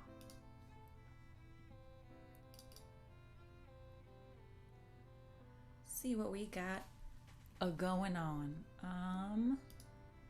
Let's start with Raleigh. Yeah. Yee. How'd you do? How'd you do this time around, Raleigh? We're just doing the normal background stuff. Is that Yep. what we're doing Yep, now? just Okay. regular old reputation. I So family background sheet. would say acted in obedience to society's conventions despite considerable hardship doing so. Put himself out there, like especially like trying to save his uncle from getting got. Mm-hmm. Suffered some hardship there. Then he got bit on the fucking arm. He literally suffered actually suffered some hardship. Like Mhm. that And he won't that let was anyone hard. forget That hurt. Yeah. So yeah, I would say a positive tag. I say all in all, Raleigh acted to the betterment of himself and society. I would say so as well. What Um, are you thinking for your descriptive word? Do I was thinking- pull out our still could possibly be sponsor, thesaurus.com? I was thinking something Right. along like self-sacrificing. Oh. Sacrificing. Noble, generous, charitable, I like noble. noble. You would like noble. Take it, noble. I'm just listen. Not It's you hard for me being to get gone. out You of. being Raleigh would enjoy noble. Yeah, it's hard for me to get out of the headspace of like framing all of this stuff through the lens of Raleigh looking at their own actions. Of course. It's Sean looking at Raleigh looking at Sean. Oh man. Over and over and over. Anyway, excellent. Grab yourself that positive. No, I went to 2 and then back to 3. I assume I just stay at my. You can stay. I mean, if you wanted to change it up for any reason, you could. But yeah, you can just keep it as is since it was in Yeah. the same chapter. Yeah. Excellent. Savvy, how'd the Countess do? I mean, I think she did great, personally. I'm gonna be perfectly honest. I think everyone. You saved a man Well, from great. being murdered. You got engaged. You saved an entire party from being a flop. Most importantly, I mean that was Yeah, all a big, most importantly. most importantly. Yeah, I was gonna say acted in obedience to society's conventions despite considerable hardship in doing so, because I had to talk to the constable for an hour and I missed all the fun. Yeah. I got to see none of the murder. None of the attempted murder. You missed all of that. Not to mention, like Raleigh made a huge scene and just left, and then you just had to like pick up the pieces. No, I didn't even get to see the fallout.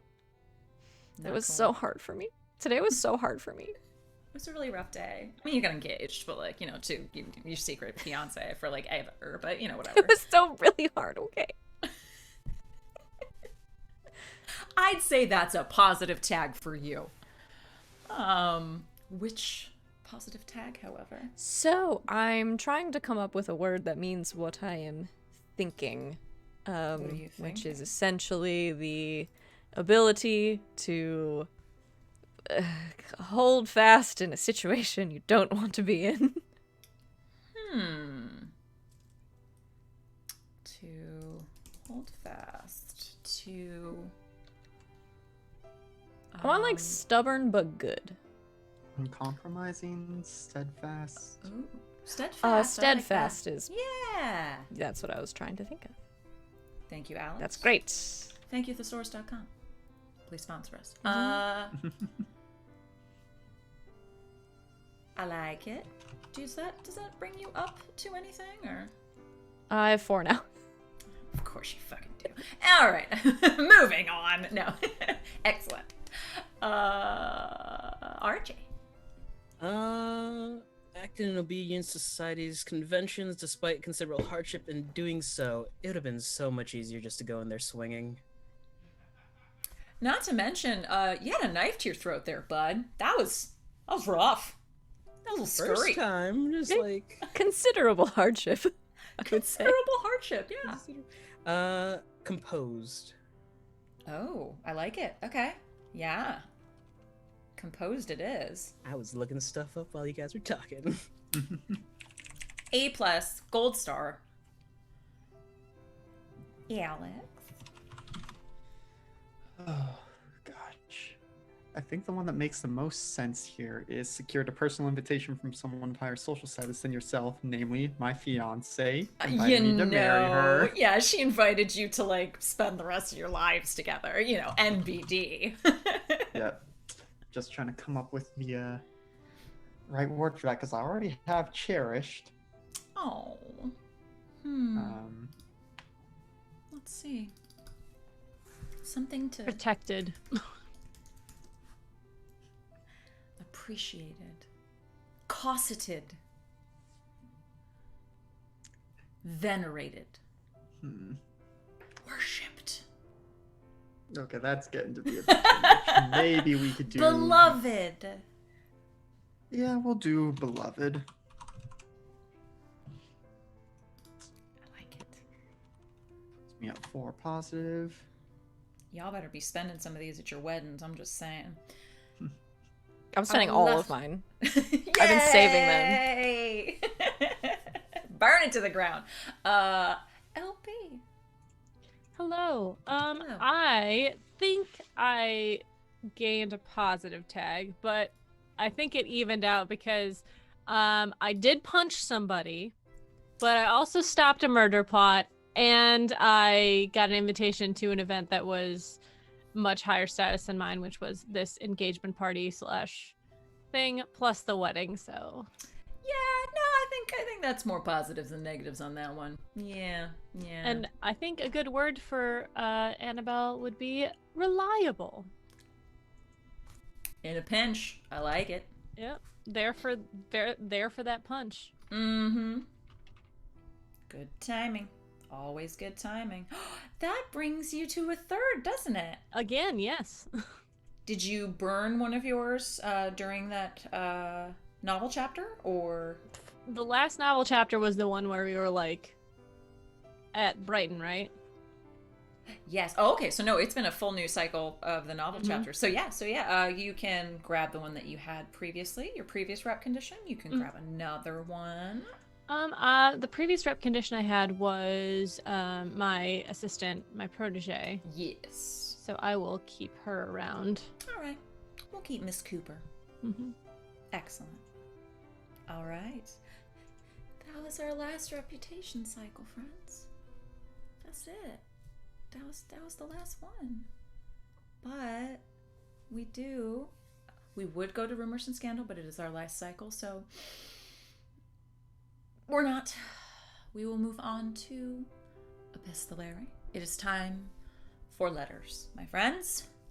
Can we just say real quick which rumors we ended up with? Oh my god, are we reading them all? just like the highlights, just like the good ones. All right, a veritable who's who of rumors and scandals. Oh, so many. Are we ready? Here we go. You remember that time we thought the Countess and Grover were secretly engaged? That was great. We thought the Marquise Surprise. family. Surprise! They weren't. The Marquise family was struggling financially. We did find out that was true, but they're good now. We thought Theo was the illegitimate son of Reverend Hammond. That was weird. Remember that time? There was a strange figure seen roaming around the Adderwood estate. Vernice was going to propose to the Countess. Remember Vernice? Vernice is the worst. Oh, she tried. She really did. He's the best. Best of us. Is she though? Best at hating citrus. No. Madame Dupont's a witch. I'm just going to go ahead and say that we've basically confirmed that one. She bit me. At least in spirit. Yeah, at least in spirit. Well, you're lucky she's a witch and not, a were person. I She's don't a know were which is person. contagious. Wait. She turns into a person during the full moon. What if she is, and this is how the second season starts? I'll think about it. A lady in white has been seen roaming around the Tonsham graveyard, calling for a child. One of my personal favorites recently, Mr. Shelton has been commissioned by the monarch for a portrait. That might still come into play. Oh, well. What was that? Raleigh has been dabbling in the occult with Madame Dupont. That was good, too. People thought you were a witch. These are good times. This is like the highlight reel going by in slow motion. I love it. Just memories, That's great. All right, letters. Let's do this. Let's start our illustrious guest. Do you mind? I know you probably have at least one letter you need to send, maybe to your father or something. Yes. I am now recalling as I read through my notes. My father was dead when we started the game, but he's not. He's just really ill and can't leave bed. So, Zombie. thanks. Dearest Papa, I have so much to tell you. My trip to Brighton was, it went swimmingly, as I may say. We ran into some trouble with some lowlives. However, as you know, I am quite capable of handling myself, and I've made some friends who are as well. The Countess would put on quite the show. Her command of a room, as well as her ability to speak and strike fear into others, is something I am quite jealous of. Though, I can do something very similar. Usually it involves a weapon. Anyways, as I have told you of this intense murder plot, it has been resolved. The culprits are behind bars or going to work camps as we speak. I did not have to constabilize myself or call in any sort of backup. My friends have handled most of it. The event went on without any other hitches, but there are some relationships that have changed, and I would love to invite you to Tonsham to come meet my new fiance. His name is Mr. Grover Shelton. He is an artist. I've spoken of him, I've written of him a little bit, but my fondness for him has grown quite strong over the past few months, and I believe this is the right choice for me. He's very well-to-do, and I'm sure you will love his mother. She might be able to drink me under the table. I'm not certain yet, but I would love to test it. Please come at your earliest convenience, and if you are too ill, we will come to you just right. Love, yours, Annie Bear. Annie Bear. That's sweet. Alex? Okay, sorry, I was just finishing up taking all that down. I think the first one Grover writes, I'm not sure how it would be postmarked or addressed, but given one of the rumors that we recently mentioned, this letter is being sent to the monarch. And just, Your Majesty, it is with the utmost regret that I may have to delay our portrait session, as I am soon to be married. And while I am sure she would make an allowance for one of your stature, of course, I do need to confirm things with with my future wife and make sure that she would be okay with a stopover in London before we go on our honeymoon to New Zealand. I expect very much to be seeing you in London, but may be delayed a day past our initial appointment.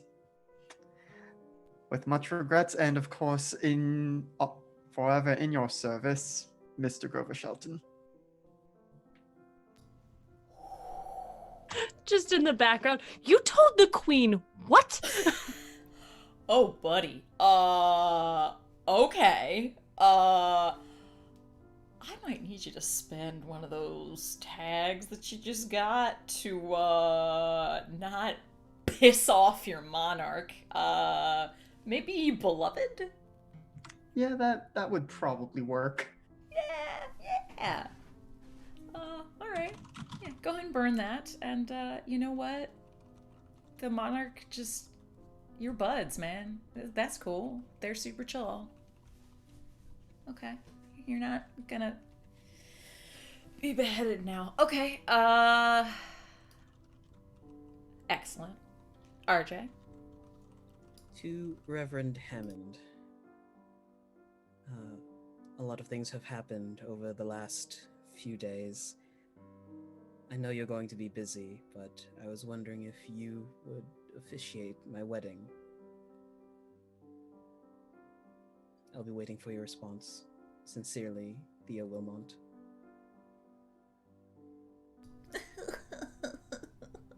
Sally. To Mr. Raleigh Addison.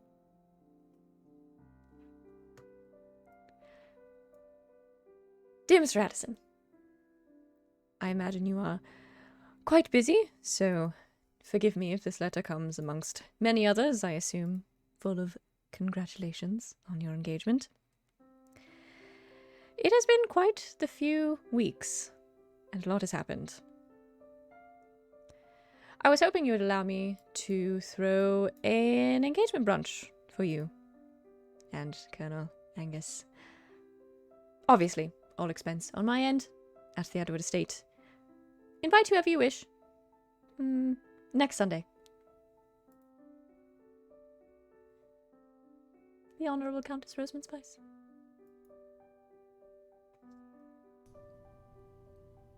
Sean?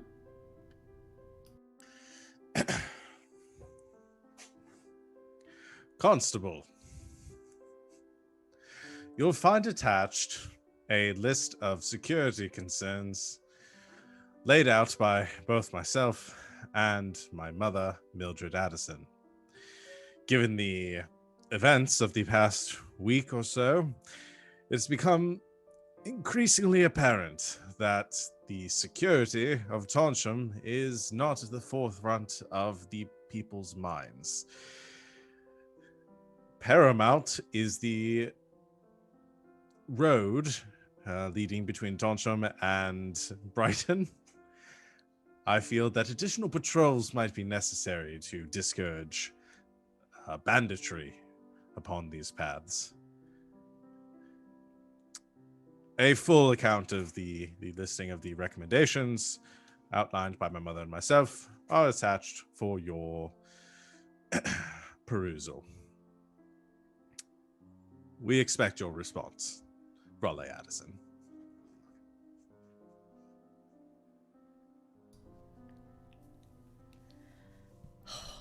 Don't have enough letters. Okay, I have to respond to... I have to double F, so I have to respond. Reverend Hammond will write back to Theo. It will be very simply, of course. Like, no pleasantries, nothing, just of course. And as you receive it, Theo, you get a knock on your door. And the old man is just there. And he's got tears in his eyes.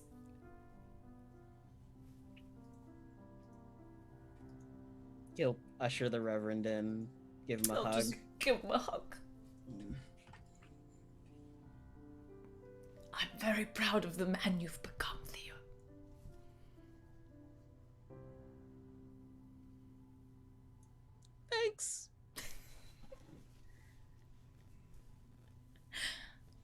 have a good little chat there. My second letter will be from Madame Dupont to the fox. It shall simply say, Queen to e4. And that's it. Raleigh? Or whoever you would wish. It's from Raleigh. The last letter is from Raleigh. I didn't say that at the beginning, but it was from Raleigh. Yeah.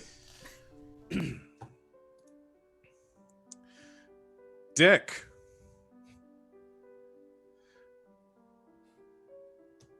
My lord, man. Why didn't you tell me you were getting married? Congratulations. If it is a bit late at this point, I do hope that despite our disreputable history, that I do have the honor of spending some time with you in the future. You have always been a dear friend and patron of my events, and I would be ever so joyful to partake of whatever future it is you have in store for you. As for myself, I should inform you that, and you might want to sit down for this, I am in fact engaged. Strange. I know. Yes, this is Raleigh Addison. You did read that correct. You met George, I believe. Striking gentleman. Well, he prevailed where others had not. We will be married in the coming weeks, and I would like for you to be there. There will also be a party beforehand. You are also welcome to attend this. If you want to invite the Duke, that is fine. Or come on your own. It will be a raucous affair to usher in a new dynasty. I am eternally happy for you and look forward to seeing you in the future. Yours, Raleigh Addison. Aww. Smash cut to Galloping Dick reading it, getting halfway through, and just falling backwards, feet in the air. Savvy. I wrote that letter just so I could yell dick Dick. very loud. Perfection. The Countess Rosenspice to Lady Aurora Keating. Whatever her title is. Miss Keating, I do hope this letter finds you well. I've not seen you as much in the past days as I'd hoped, so I write to you instead. I am very happy for you and my sister. And don't worry, I'll be planning your wedding. But I'd had something to ask you first. I see my sisters very often, and I've asked Annie in person. But I would like it very much if you would do me the honour of standing at my wedding as bridesmaid. Let me know. Rosamund. Checks on the back to make sure it's not like, fool just psych.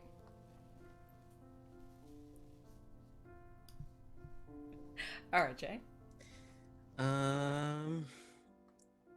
It is a missive to Mr. Colin Greybeard Watts. Greybeard, we're going to have a very large party, myself and the lads. I was wondering if you can square off a bit of space for us. You will be, what is it? You'll be paid in the right amount. No sherry, sadly. This will just be a friendly get-together. maybe a little sherry afterwards. Tea Wilmot. That makes Greybeard happy. Alex?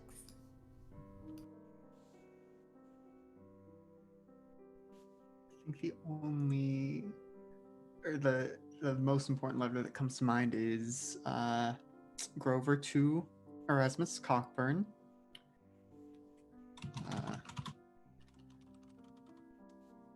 My dear Mr. Cockburn, I suppose congratulations are in order. I have heard of the tidings of your engagement. First and foremost, good luck. Godspeed. I hope you two are very happy together. If you should find yourself in London anytime soon, do try to make it through to see the royal portraits. You might find a pleasant surprise there waiting for you. All the best. Mr. Grover Shelton. And I'm trying to think is he gonna hyphenate Shelton Briar? What's the deal gonna That has be there? a really nice ring to it. Shelton It does. Briar. That sounds really good. Yep, so I think signs off the soon to be Mr. Grover Shelton Briar. I love it.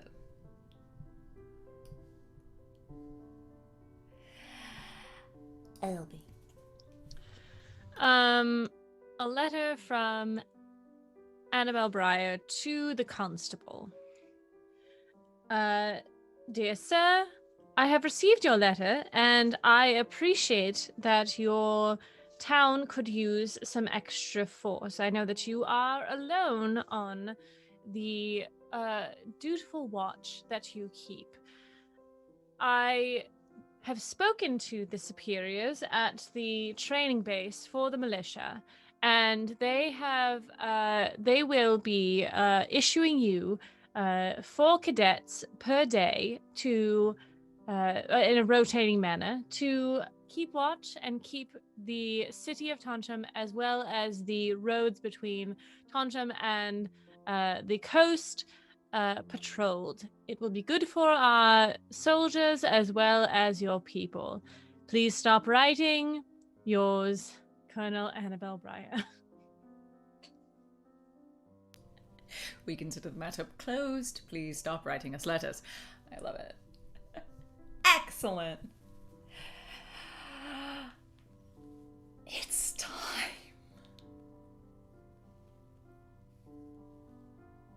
Okay, what's everyone wearing? Tell me.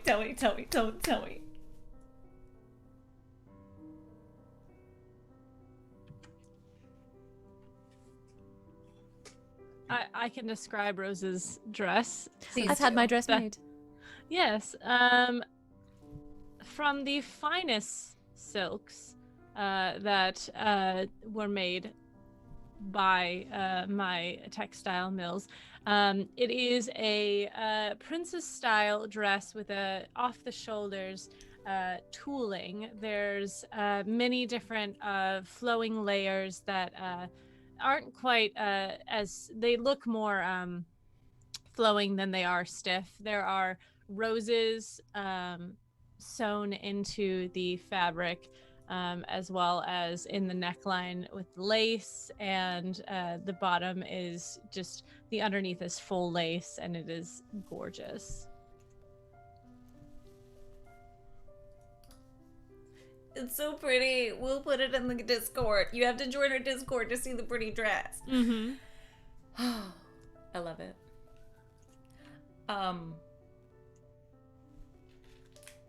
I'm going to offer you a token, Raleigh.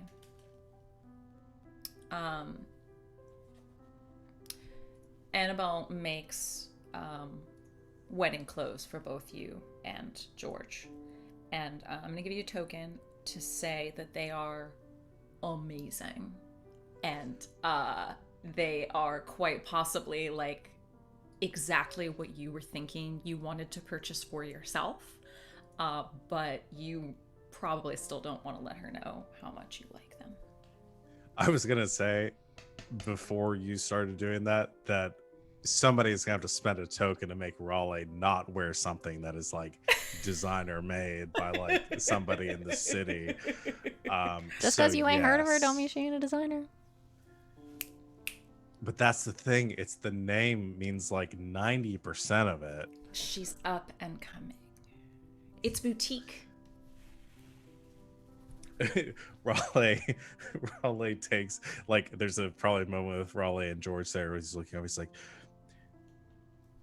it's flawless. I can't tell her this, no.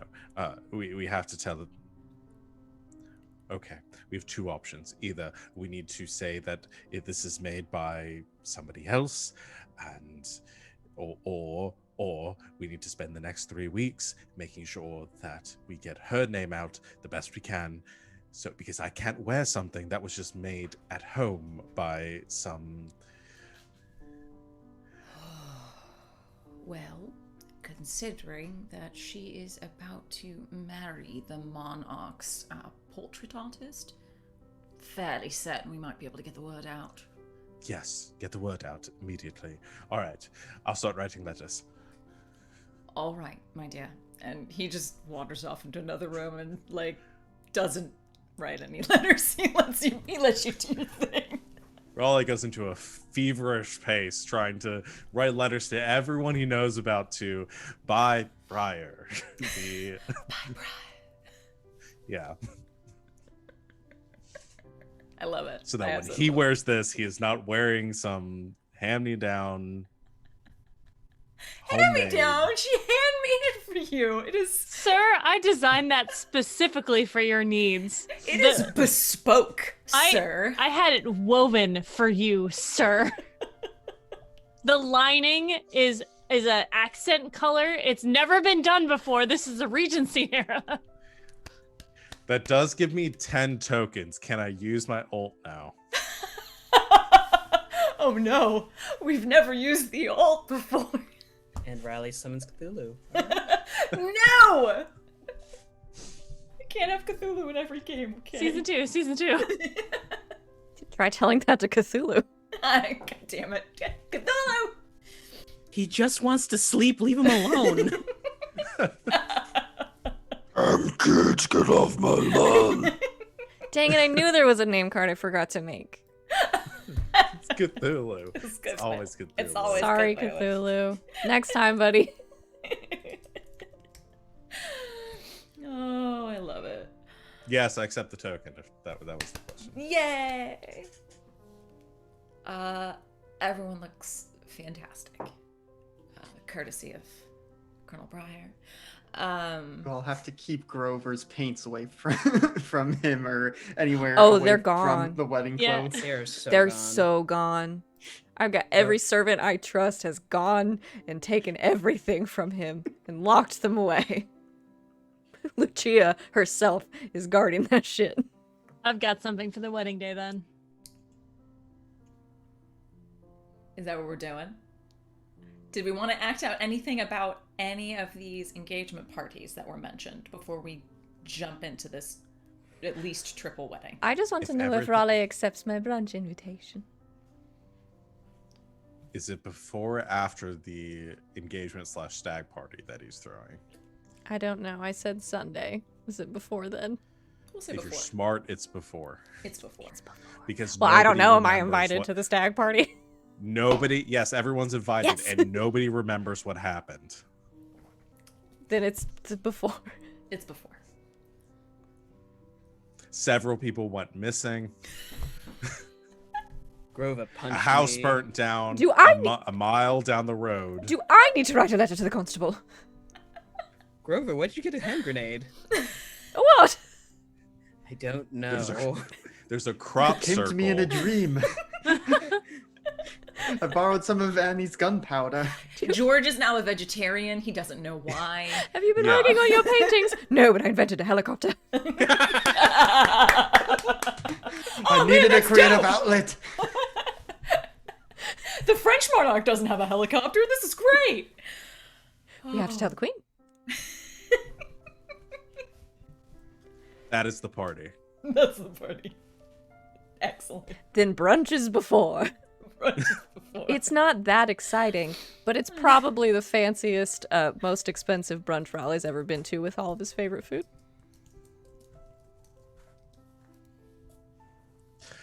There's just a moment after all the pleasantries and the talking and all that, we're sitting down, and he just says, an apology would have been would have done just as much. I'm sorry, you're speaking to me. No, not at all. Is that not what this is? It is, definitely. I'm enjoying it thoroughly, Countess. I'm glad. Do please try the Yes. oysters, they're very expensive. Yes, and do give him hell. I wouldn't dream of doing anything else. Excellent. Oysters.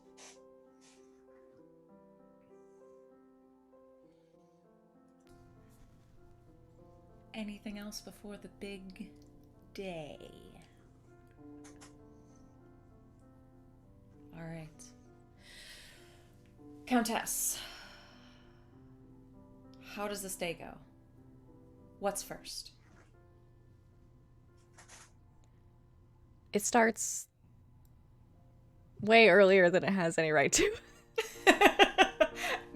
Wouldn't expect anything less.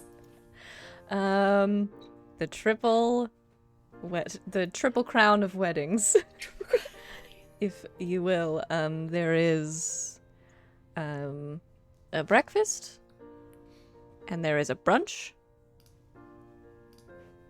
and there is an early sort of mimosa cocktail hour. It's a ton. It's way too much. It's a very long day.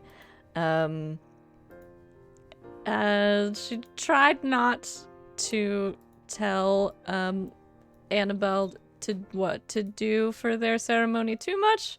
I don't know that she did a very good job. And probably intervened more than necessary. And it's smaller than she would like. For as long as they're happy.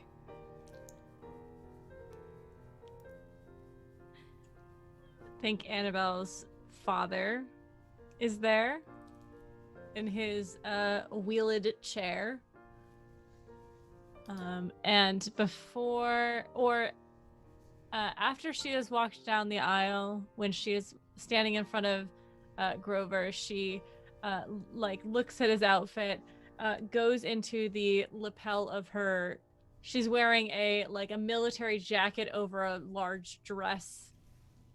And she goes into the lapel and takes out a little pot of paint, runs her thumb through the blue paint, opens his jacket, and then runs the paint down the inside of his jacket. Something blue.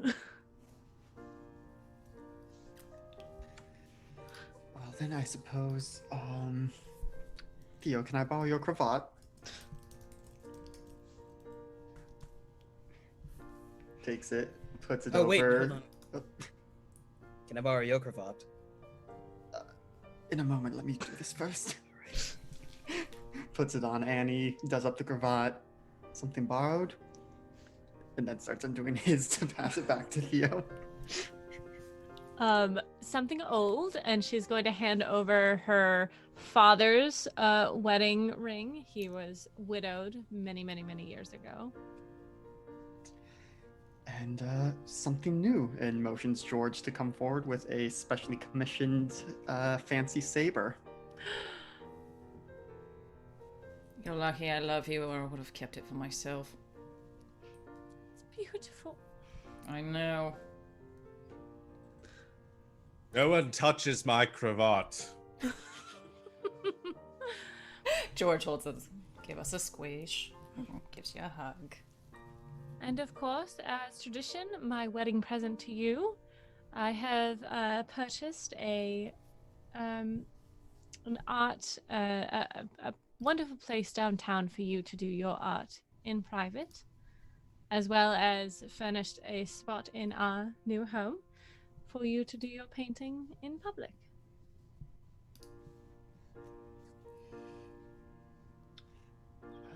I suppose I must concede your victory. My wedding gift also doubled as the something new, the saber. It was most of my pocket money at this stage. I didn't want to bother Rose for any of the funds for it. It's perfect. She like pulls it out a little bit and sees the shine of the blade shining off the sun.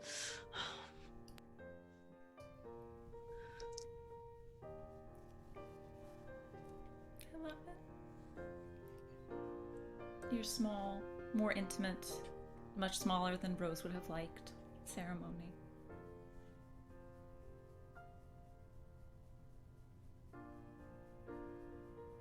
Is it lovely and perfect? It's lovely and perfect. There! Yeah, they kiss. Annie carries Grover out down the aisle. We cut the muffins and share drinks with our friends, and then immediately usher everyone away for the next wedding because that's enough. Done. We change into our, bridesmaids and groomsmen outfit. Yes. And Raleigh and George get to go next. Raleigh and George are in resplendent wedding clothes designed by Briar. If you haven't heard of Briar, you should. It's the new thing. Raleigh is up until the beginning of the wedding. It's just like, have you heard about Briar? Briar. Yes, it's from Briar. Like everyone there, so that everyone at the wedding, is like, can you believe he's wearing Briar? Raleigh, please go get ready. I'll handle it. But if they don't, oh no. I'm the Countess. They have to listen to me. Right. Briar. I know who she is. Briar. Raleigh, go. Now. It's an order. Go. He goes. Be busy.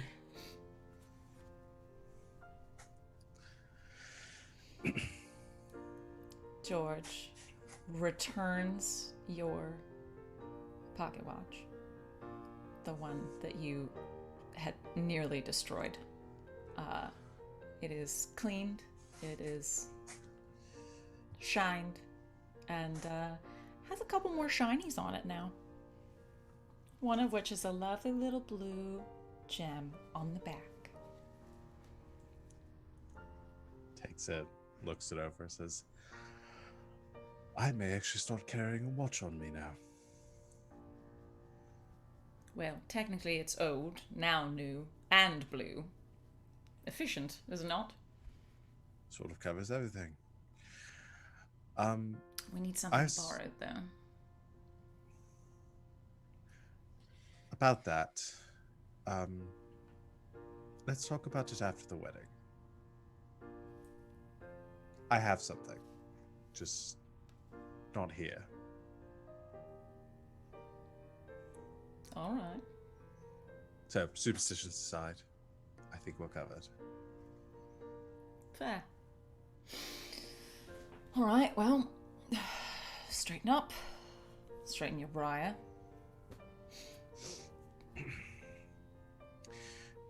We haven't really talked about whose name. You're becoming an Addison, right? I don't really want to be an Angus. I had fairly assumed we would keep our own names. Are you sure? Because George Addison sounds so much better.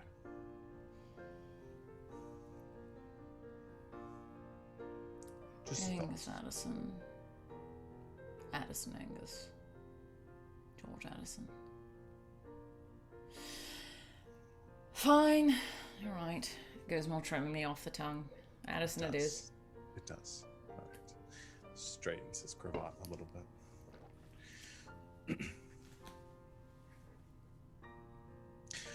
She's gonna hold this over my head. For a very long time. Damn, that woman. At least you're on a good side. All right then. I suppose it's too late for me to run off. I'm pretty sure I'd be able to catch you. Probably. So don't try anything, and I'll give you a kiss. Leans in. And you walk down the aisle together. There better be birds and Just doves and yes, butterflies and yes, just trumpets and all the money they saved on the first wedding they spend on the second one. It is extravagant is not a strong enough word. It is Addison. It is Addison. No, it's Brian. Well done. Oh, lovely. And you're married. And George tips you back and kisses you for a very long time, to the point that people start to get slightly uncomfortable and laugh. Ollie holds up a finger. Like, wait. And he knees him. And he'll pick you back up, and people laugh and applaud. And you're married.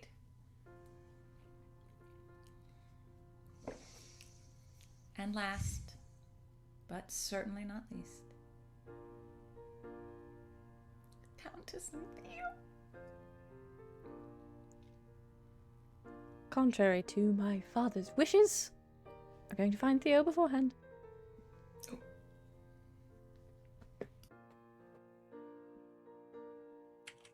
I don't care about your superstitions.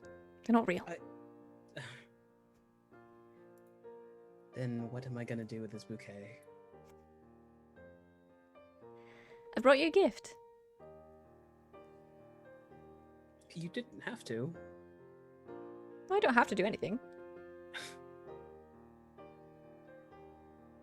But I did anyway. We'll hand over just a simply wrapped package, and inside is folded up, brand new, sort of thick material with a star pattern on top, is a blanket. He'll hold it.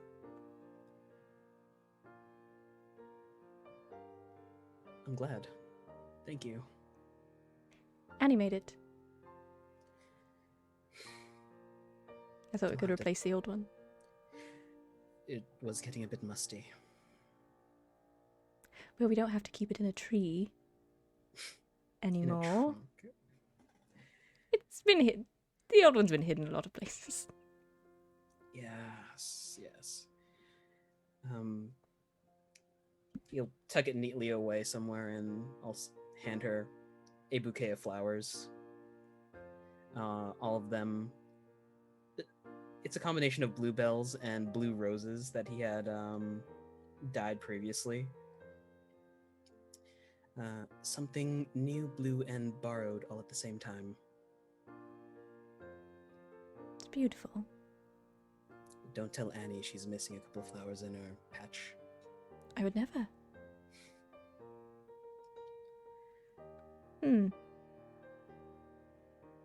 I was thinking we needed something old, but we've been doing this for quite a long time. Yes, we have. But let's consider this a fresh start. I like that.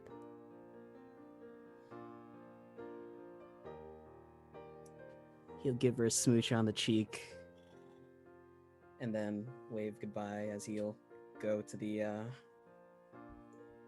ceremony.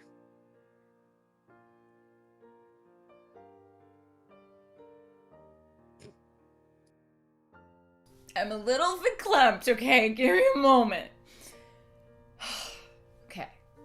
So, you all come out. Reverend Hammond does the ceremony. He's verklempt too, so I'm just getting into character. He's very happy to join you both in the most holy of matrimonies. He has to stop a couple times to compose himself, but he does manage to get through. And you're married!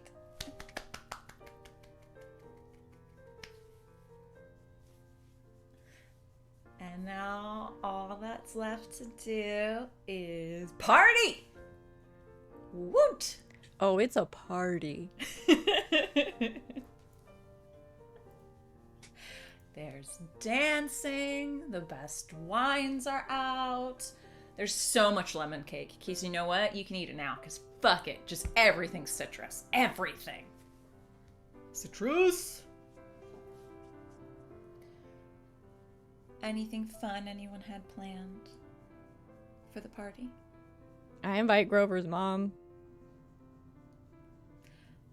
Grover's mom just parties it up. Raleigh She's- buys a hobby horse for everyone.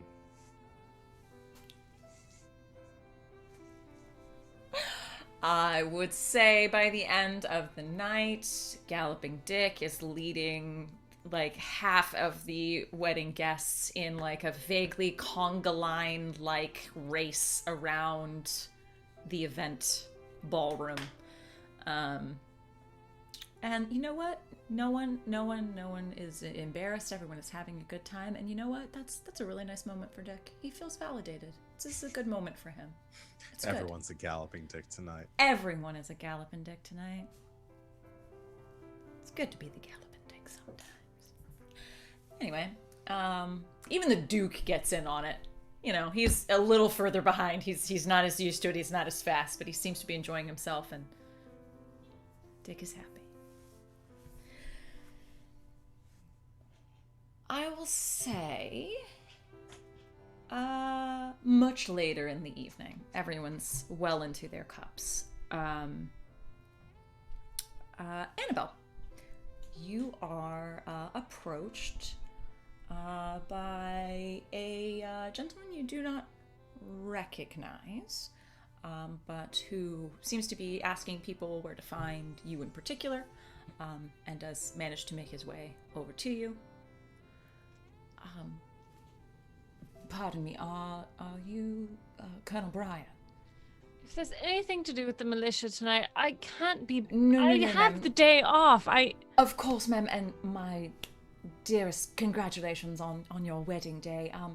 I believe we had previous correspondence, and I do see that this is the worst possible time for me to arrive, but here I am. I'm Mr. Thorne. We'd been writing. Oh, yes, Mr. Thorne. I'm glad you're here. Would you care for some cake? No. I really did need to speak to you, if I might. I'm so sorry. This is my assistant. I believe you had written with him as well. This is Mr. Taylor Cunham. Hello. He leans over. My Pleasure. husband, Mr. Shelton Briar. Felicitations. Congratulations. Good tidings, yes. If this is your husband, I assume confidential matters may be discussed with him as well? Yes, of course. Business matters, confidential. Yes, may we, speak over Sure. here? Yes. Somewhere a little more private, perhaps. I take him into the study, I'll say. Wonderful. You probably have to clear a couple people making out or All right. having Off. too much fun with hobby horses out of the way, but yes, you managed to clear the room. Once you are alone, it's just the four of you. Yes, again, I know we had been corresponding about those, articles that you had, discovered, in Yes. the foundation of your factory, a textile mill, was it? Yes, of course. Yes. You still have them, correct? Yes, I've put them in a safe place. Wonderful. Where is that, precisely? At my estate, why do you ask? I really don't know any other way to say this to you, madam. Those particular contents are of the utmost importance, and our securing of them is, frankly, vital to the security of our nation. Our nation, as in the monarchy. You could say that. Well, we are going to London next week. We could drop them off somewhere. That will not be satisfactory enough. We need to secure them at once. I do apologize, but you work for the Historical Society, yes? What do you have to do with... What exactly are these papers?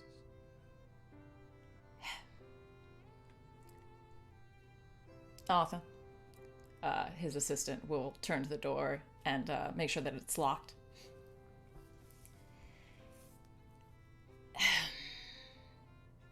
There's really no way to properly explain all of this. It is too much. The best way really is to show you, I think.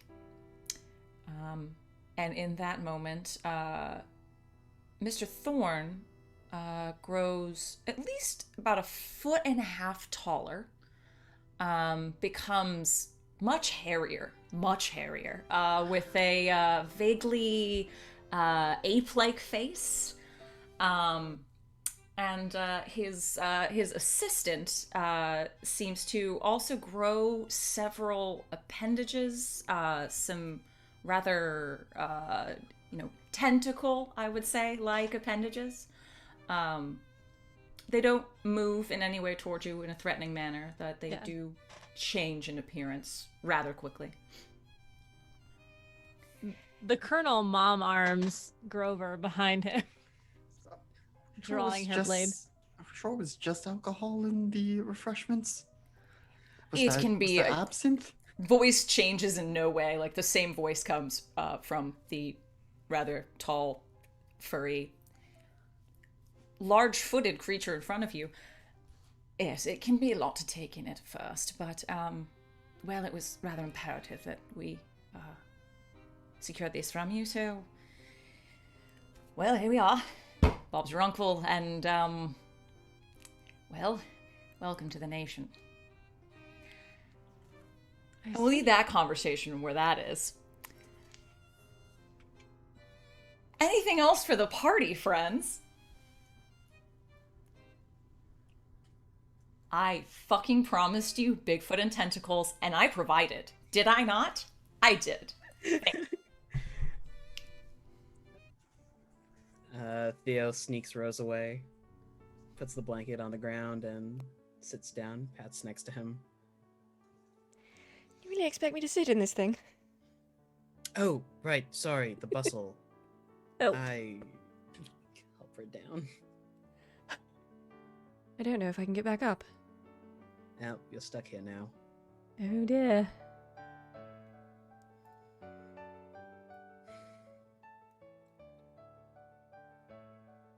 Are you happy, Rose? Yes. Why do you ask? Good. Well, you've been on your feet all day, and the whole fiasco with everything that's gone on this week. Just want to make sure you're alright. Yes. I'm very happy. He'll lean into her and they'll watch the stars for a while.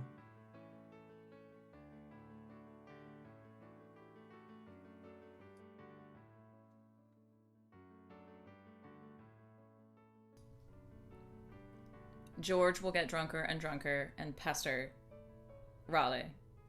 What is after? You're my husband. Yay! What? What's you asking? You said after the ceremony. Oh. What? I was going to surprise you with it. We already... I'm not good with surprises.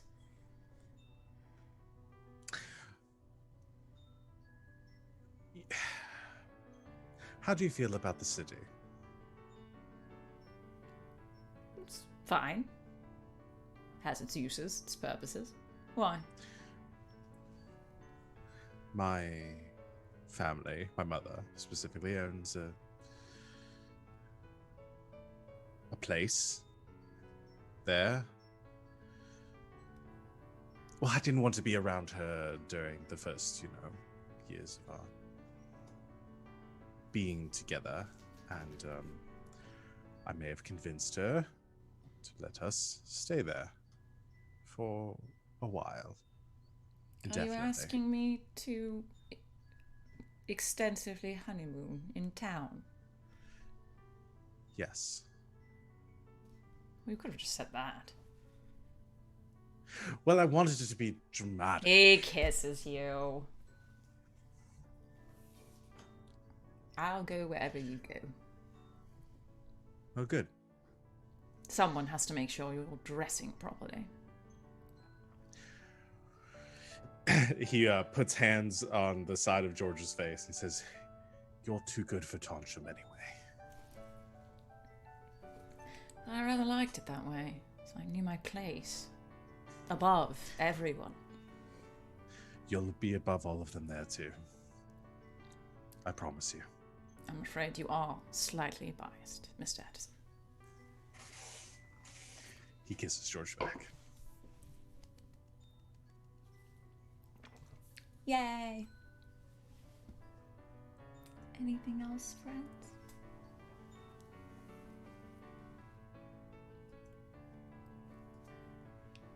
Then, why don't we move to our final cycle of play? Our epilogue epistolary. And why don't we start? We'll start at the top with Mr. Sean. Because you could write for Raleigh or really anyone you like, actually. But you get 2 letters. Final 2 letters. Mm-hmm. Okay. The first one is going to be from Vernice. Because we haven't heard from her. We haven't heard from her in a while, have we? What's up with Bernice? What's up, girl? And I think the letter is going to be to Aurora.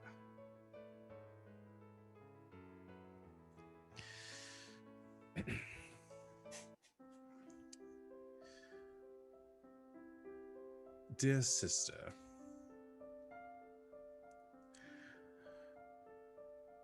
well, as you're aware, I've been on holiday. I decided to spend some time on the coast. Out of character, I know, for myself. But given everything that happened in town, I thought a change of scenery would do me good.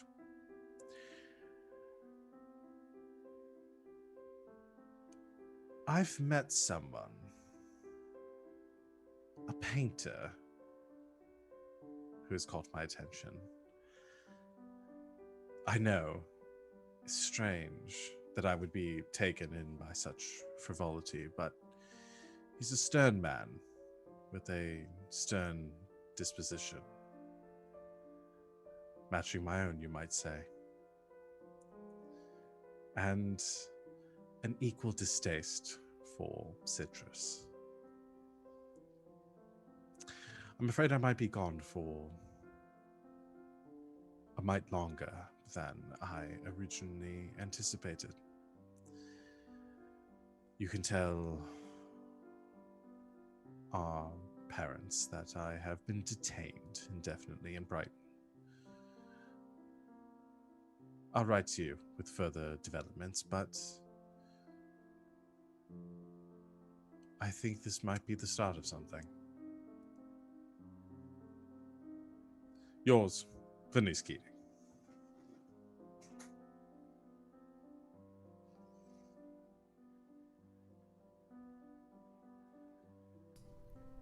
I adore it. Savvy. It's me. A letter from Countess Rosamund Spice to Colonel Annabelle Breyer. Annie. I hope this letter finds you and Grover very well.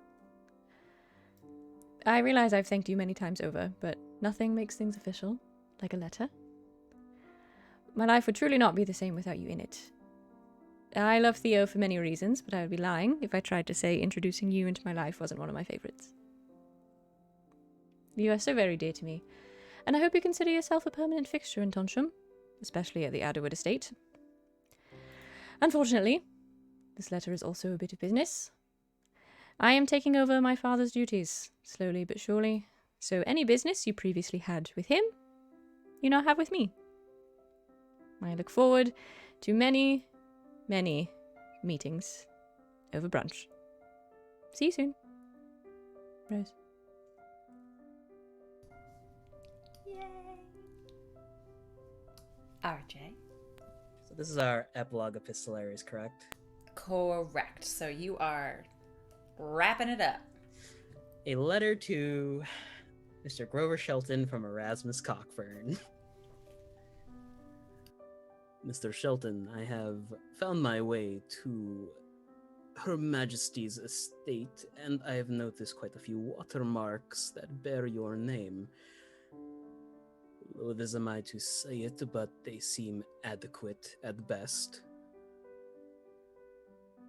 Know that this is not a letter of resignation. I will redouble my efforts to forever be your better. I hope this rivalry doesn't end. Congratulations on your wedding, Erasmus Cockburn.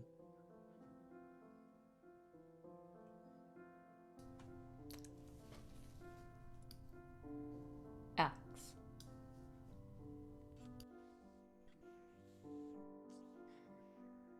I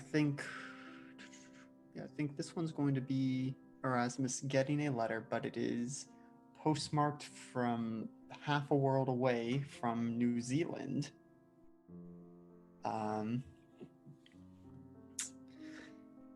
Dear Mr. Cockburn, it is fortunate that I caught your letter just before departing the country. I thank you for your most sincere congratulations. And as I mentioned before, congratulations on your budding relationship. I hope things proceed smoothly. I thank you for your kind words on the paintings you have observed. And though it is not necessarily my forte, I do send you some samples of the works I'm currently on. And there are, in addition to the letter, there are some sketches of, the glorious landscape of New Zealand. And most of them feature Colonel Breyer posing somewhere in the landscape. For at least the time being, I suppose you will be the foremost artist in the United Kingdom, at least until I return from my honeymoon. Make the best use of the time that you can. Yours, Mr. Grover Shelton Breyer. I love he hyphenated his name. That sounds so good. LP. A very formal letter. Mr. Thorne, my research into discussed topics has become overwhelming. I've found few, if not many, instances in which we had discussed. I'm currently on the tail of one such instance. This being will be caught or killed depending on its disposition. I will write soon with an update yours, Colonel Briner. Yeah. I'll double up. My first letter will be...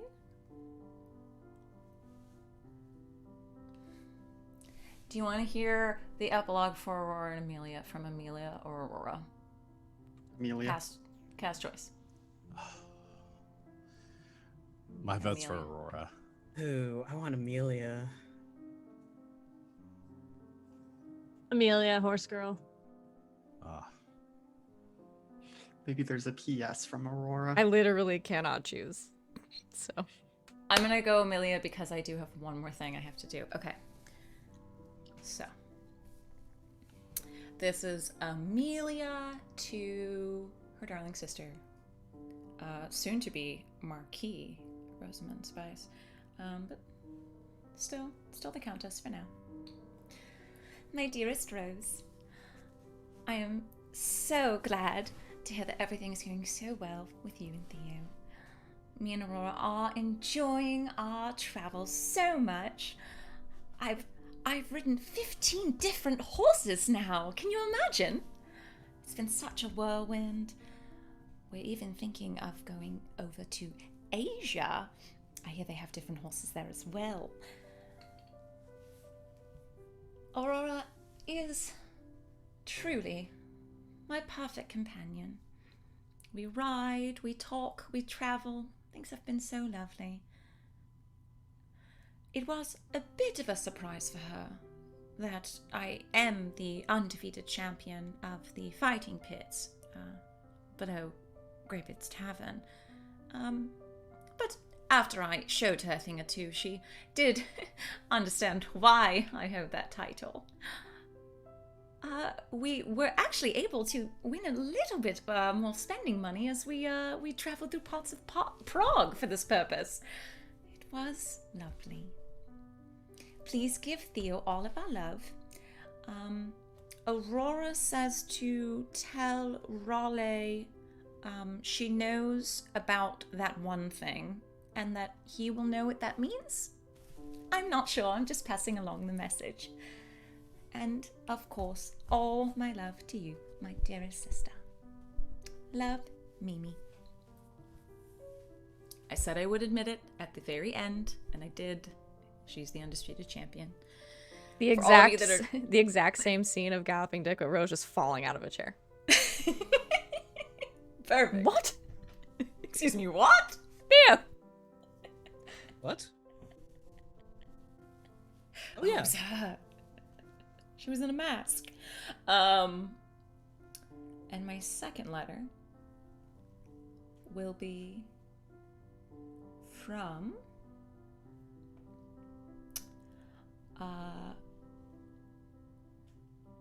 Madame Dupont to someone unknown. Badger. Barely successful, but have flown coop. Will write again once proceedings are able to continue. As always, down with the nation. From Vol. Do I have to go back and capitalize nation when they told us welcome to the nation?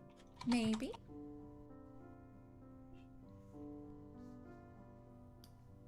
LB. A letter from Annabelle Breyer to the Marquis and Theo. This is slightly further down the line. My dear Rose and Theo, everything has gone through. We are so excited to welcome our new adopted child, Georgette, into our home. It has been quite the change, and though I am eager for this next step in our lives, I do have to say I'm quite nervous. Being a mother was something I've never known or had. But I think with Grover and, of course, Grover's mother at my side, I shall perform my duties at the utmost. I do hope we can get together for a play date soon, as well as brunch. Gods, could I use a brunch? Did you know they don't sleep? I hope you are well, and that this season is treating you with all the splendor that it can. Yours, Colonel Annabelle Breyer.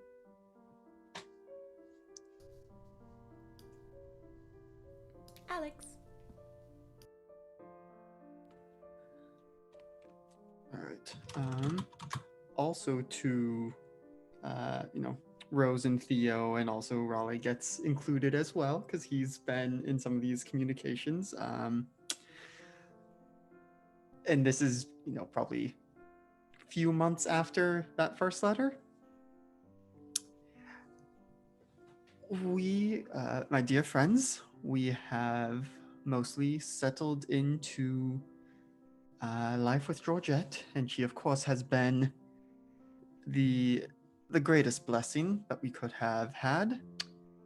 But I also write to inform you of another blessing that has entered into our lives. If it is to be a girl, I imagine we will name her after, we're not entirely sure yet, but if it is to be a boy, we were thinking of the name Neville.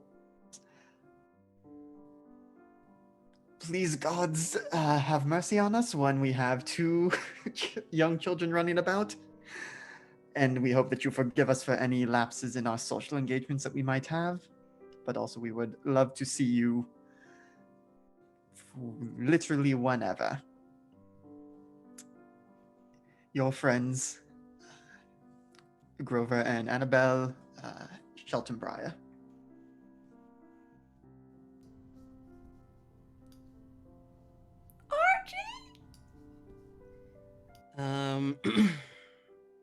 It's a letter from Theophilus Spice, and it reads, Mother, I hope you're watching. It's been tumultuous, at the very least. New marriage, new house, new responsibilities. My work at the textile mill has been not the best, but that's what we do. We walk, we stumble, we get back up, we continue walking. For the most part, though, I'm happy. My family is blossoming. Twins, could you believe it? Mortimer, the boy, after Rose's father, and Arturia, after you. I pray that you would watch over them too, as you have me, see them grow strong and healthy. I'm fine now, and you don't have to worry.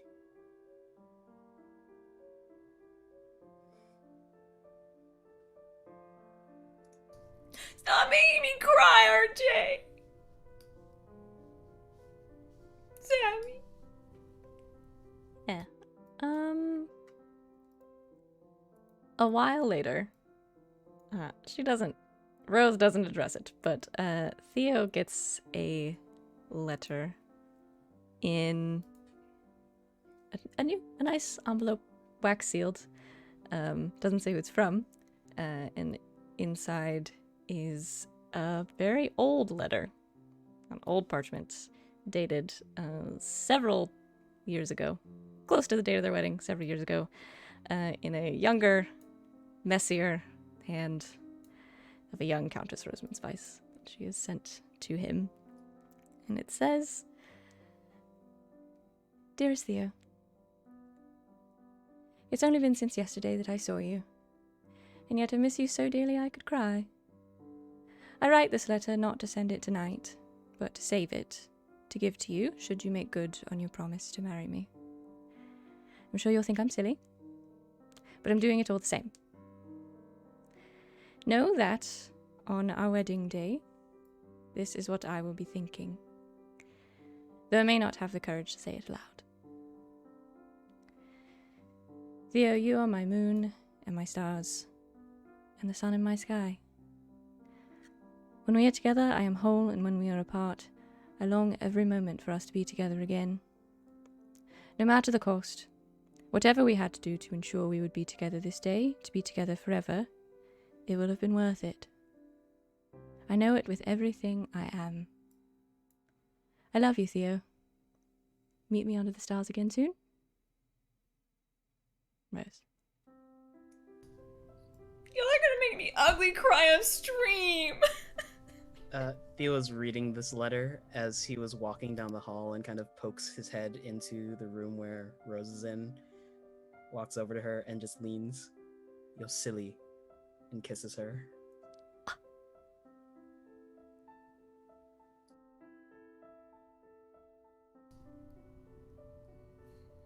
Sean, Why you make me go after that? I didn't mean to. All right. Last one. Last one. It's from Raleigh Addison to his cousin, Theophilus Spice.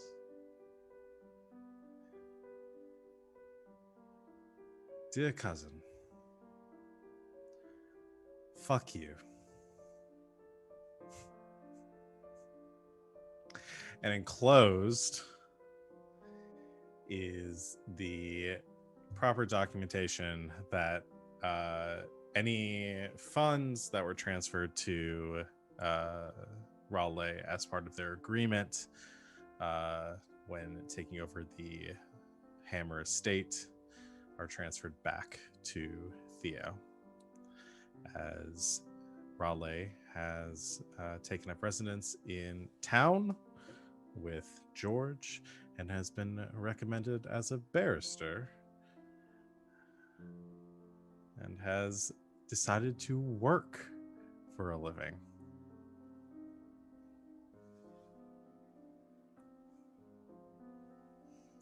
And that's it.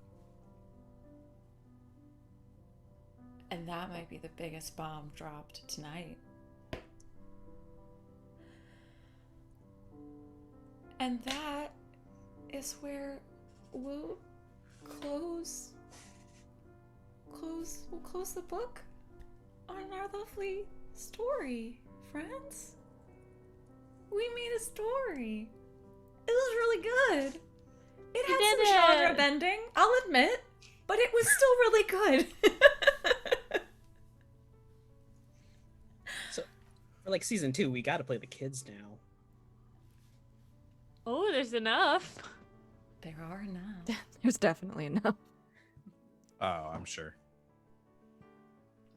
We'll see what happens. If you couldn't tell, we are setting up for a season 2. It will be incorporating a brand new module that is offered by Story Brewers, which incorporates magic and the Fae courts, and we're very excited to play around with it. So we're just setting that up for this evening as well. But also, if I may say, I'm going to go back to our collaboration. Let's make sure we got everything. Did we have a big wedding? You? Yes, ma'am. Several. Made sure. Did we have a many parties? Yes. Yes. So many. Did you get eventual tentacles? Mm-hmm. Yes, ma'am. Yes. Did you get a Bigfoot? Yes, ma'am. Yeah. Yeah. Did I provide everything I said I would? Hell yeah. I'm gonna give myself a high five. Thank you very much. Deserve it.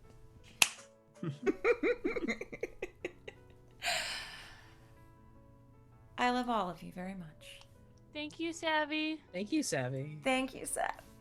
No. Oh, I mean, I'll Thank you, take it, Sid. but I didn't run the game. thank you, Sorry. Sid. Thank you, Sid. You're welcome. no. You're Thank you, all Sid. welcome. I was Savvy saying being thank the you, DM. Savvy, for I running heard like well, tech things is in what my I ear, was so I just saying. went with it. Face. Thanks, RJ. I was saying thank you for Thank you, for Christina, tech and for running music this and game. things like that. You know what? RJ, if I'm gonna LB go back- thanked a cliff, would you do it too? Guess she would have done the research on which cliff to thank. Yes, I would. You know what? It was really hard for me running this game alongside all the other games I run, but you're so welcome. I'm so sorry. Thank you, Sid. Thank you, Sid. Thank you, Sid. Y'all, I didn't do anything. I'm just the biggest fan of this show. That's all. So I just made sure that I got to have all of my fun things in here, and you know, it worked out for all of you too. But this is not the end. It's not. This is just the end of this particular book. There are several volumes to this story, and the next one just happens to incorporate tentacle monsters and magic, and it's going to be great. So Can we tell the people the name of what we're calling it? yes, you wanna say because you came up with this, Abby? Yes. What's season 2? Season 2, officially, will be titled Elegant Magics. Subtitle forthcoming.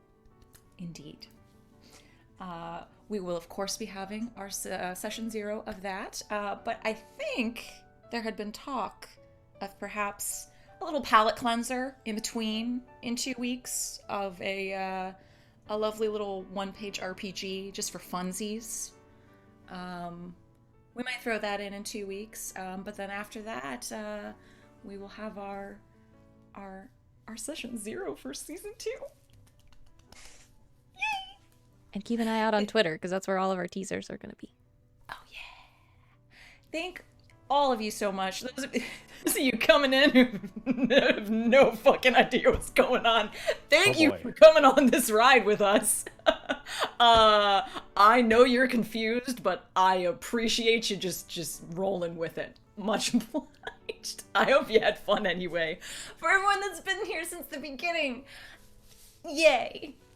It was lovely. We went over time, but you know what? Finale. Anything anyone wants to shout out? Anything going on? I'll just shout out more of this show. If you did just come in or you missed sort of the beginning of this was our 12th episode, the other 11 are on our YouTube. And they're at least as interesting as this one, I would say. But yeah, so go check out our YouTube. You'll be able to see everything that led up to this moment. It's youtube.com/Ggameknights. 2 G's and a K.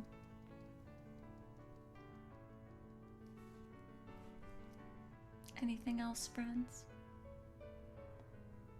Well, we I'm back stopped tomorrow doing this for a Neon long Souls. time ago. Yeah, I know we're running low, but does anyone have a star? A favorite moment? Right, we Oh used to boy, do it's been a those. long time. Yeah. I know. Stars and wishes.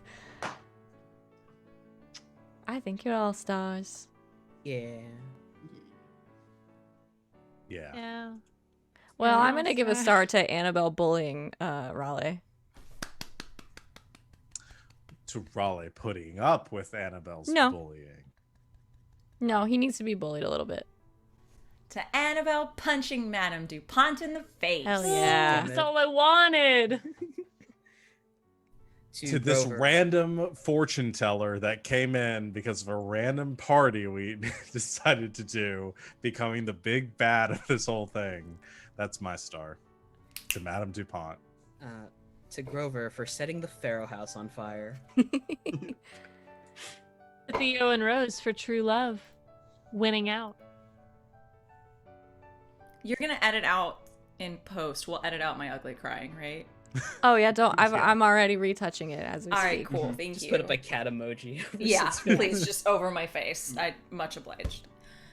Star to the worst of the worst, Vernice. We can all agree that she's the worst. Hashtag Vernice, still the worst. Pour out a screwdriver for Vernice.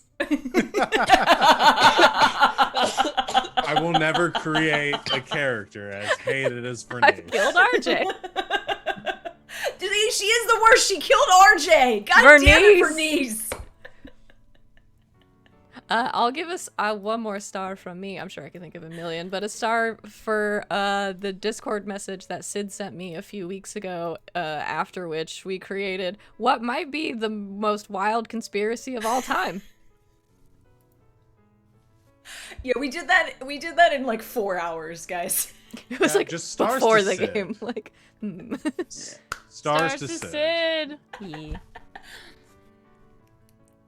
I do it all with love, and because I don't know how else to get it all out of my brain. Thank you so much. You know I love all of you. Thank all of you out there. Thank you for coming on this ride with us. We'll be back, because god damn it, I love this game, and I knew it. I knew it from the first day I played it, that I fucking love Good Society. If you haven't checked them out before, Storybrewers Role-Playing, they have a shit ton of amazing fucking games. They're run by awesome fucking people, and I cannot recommend it enough. It's the best. Check them out. We're gonna see you real soon. It's getting late. We've gone over time, and I wanna spread this out because it's our last one.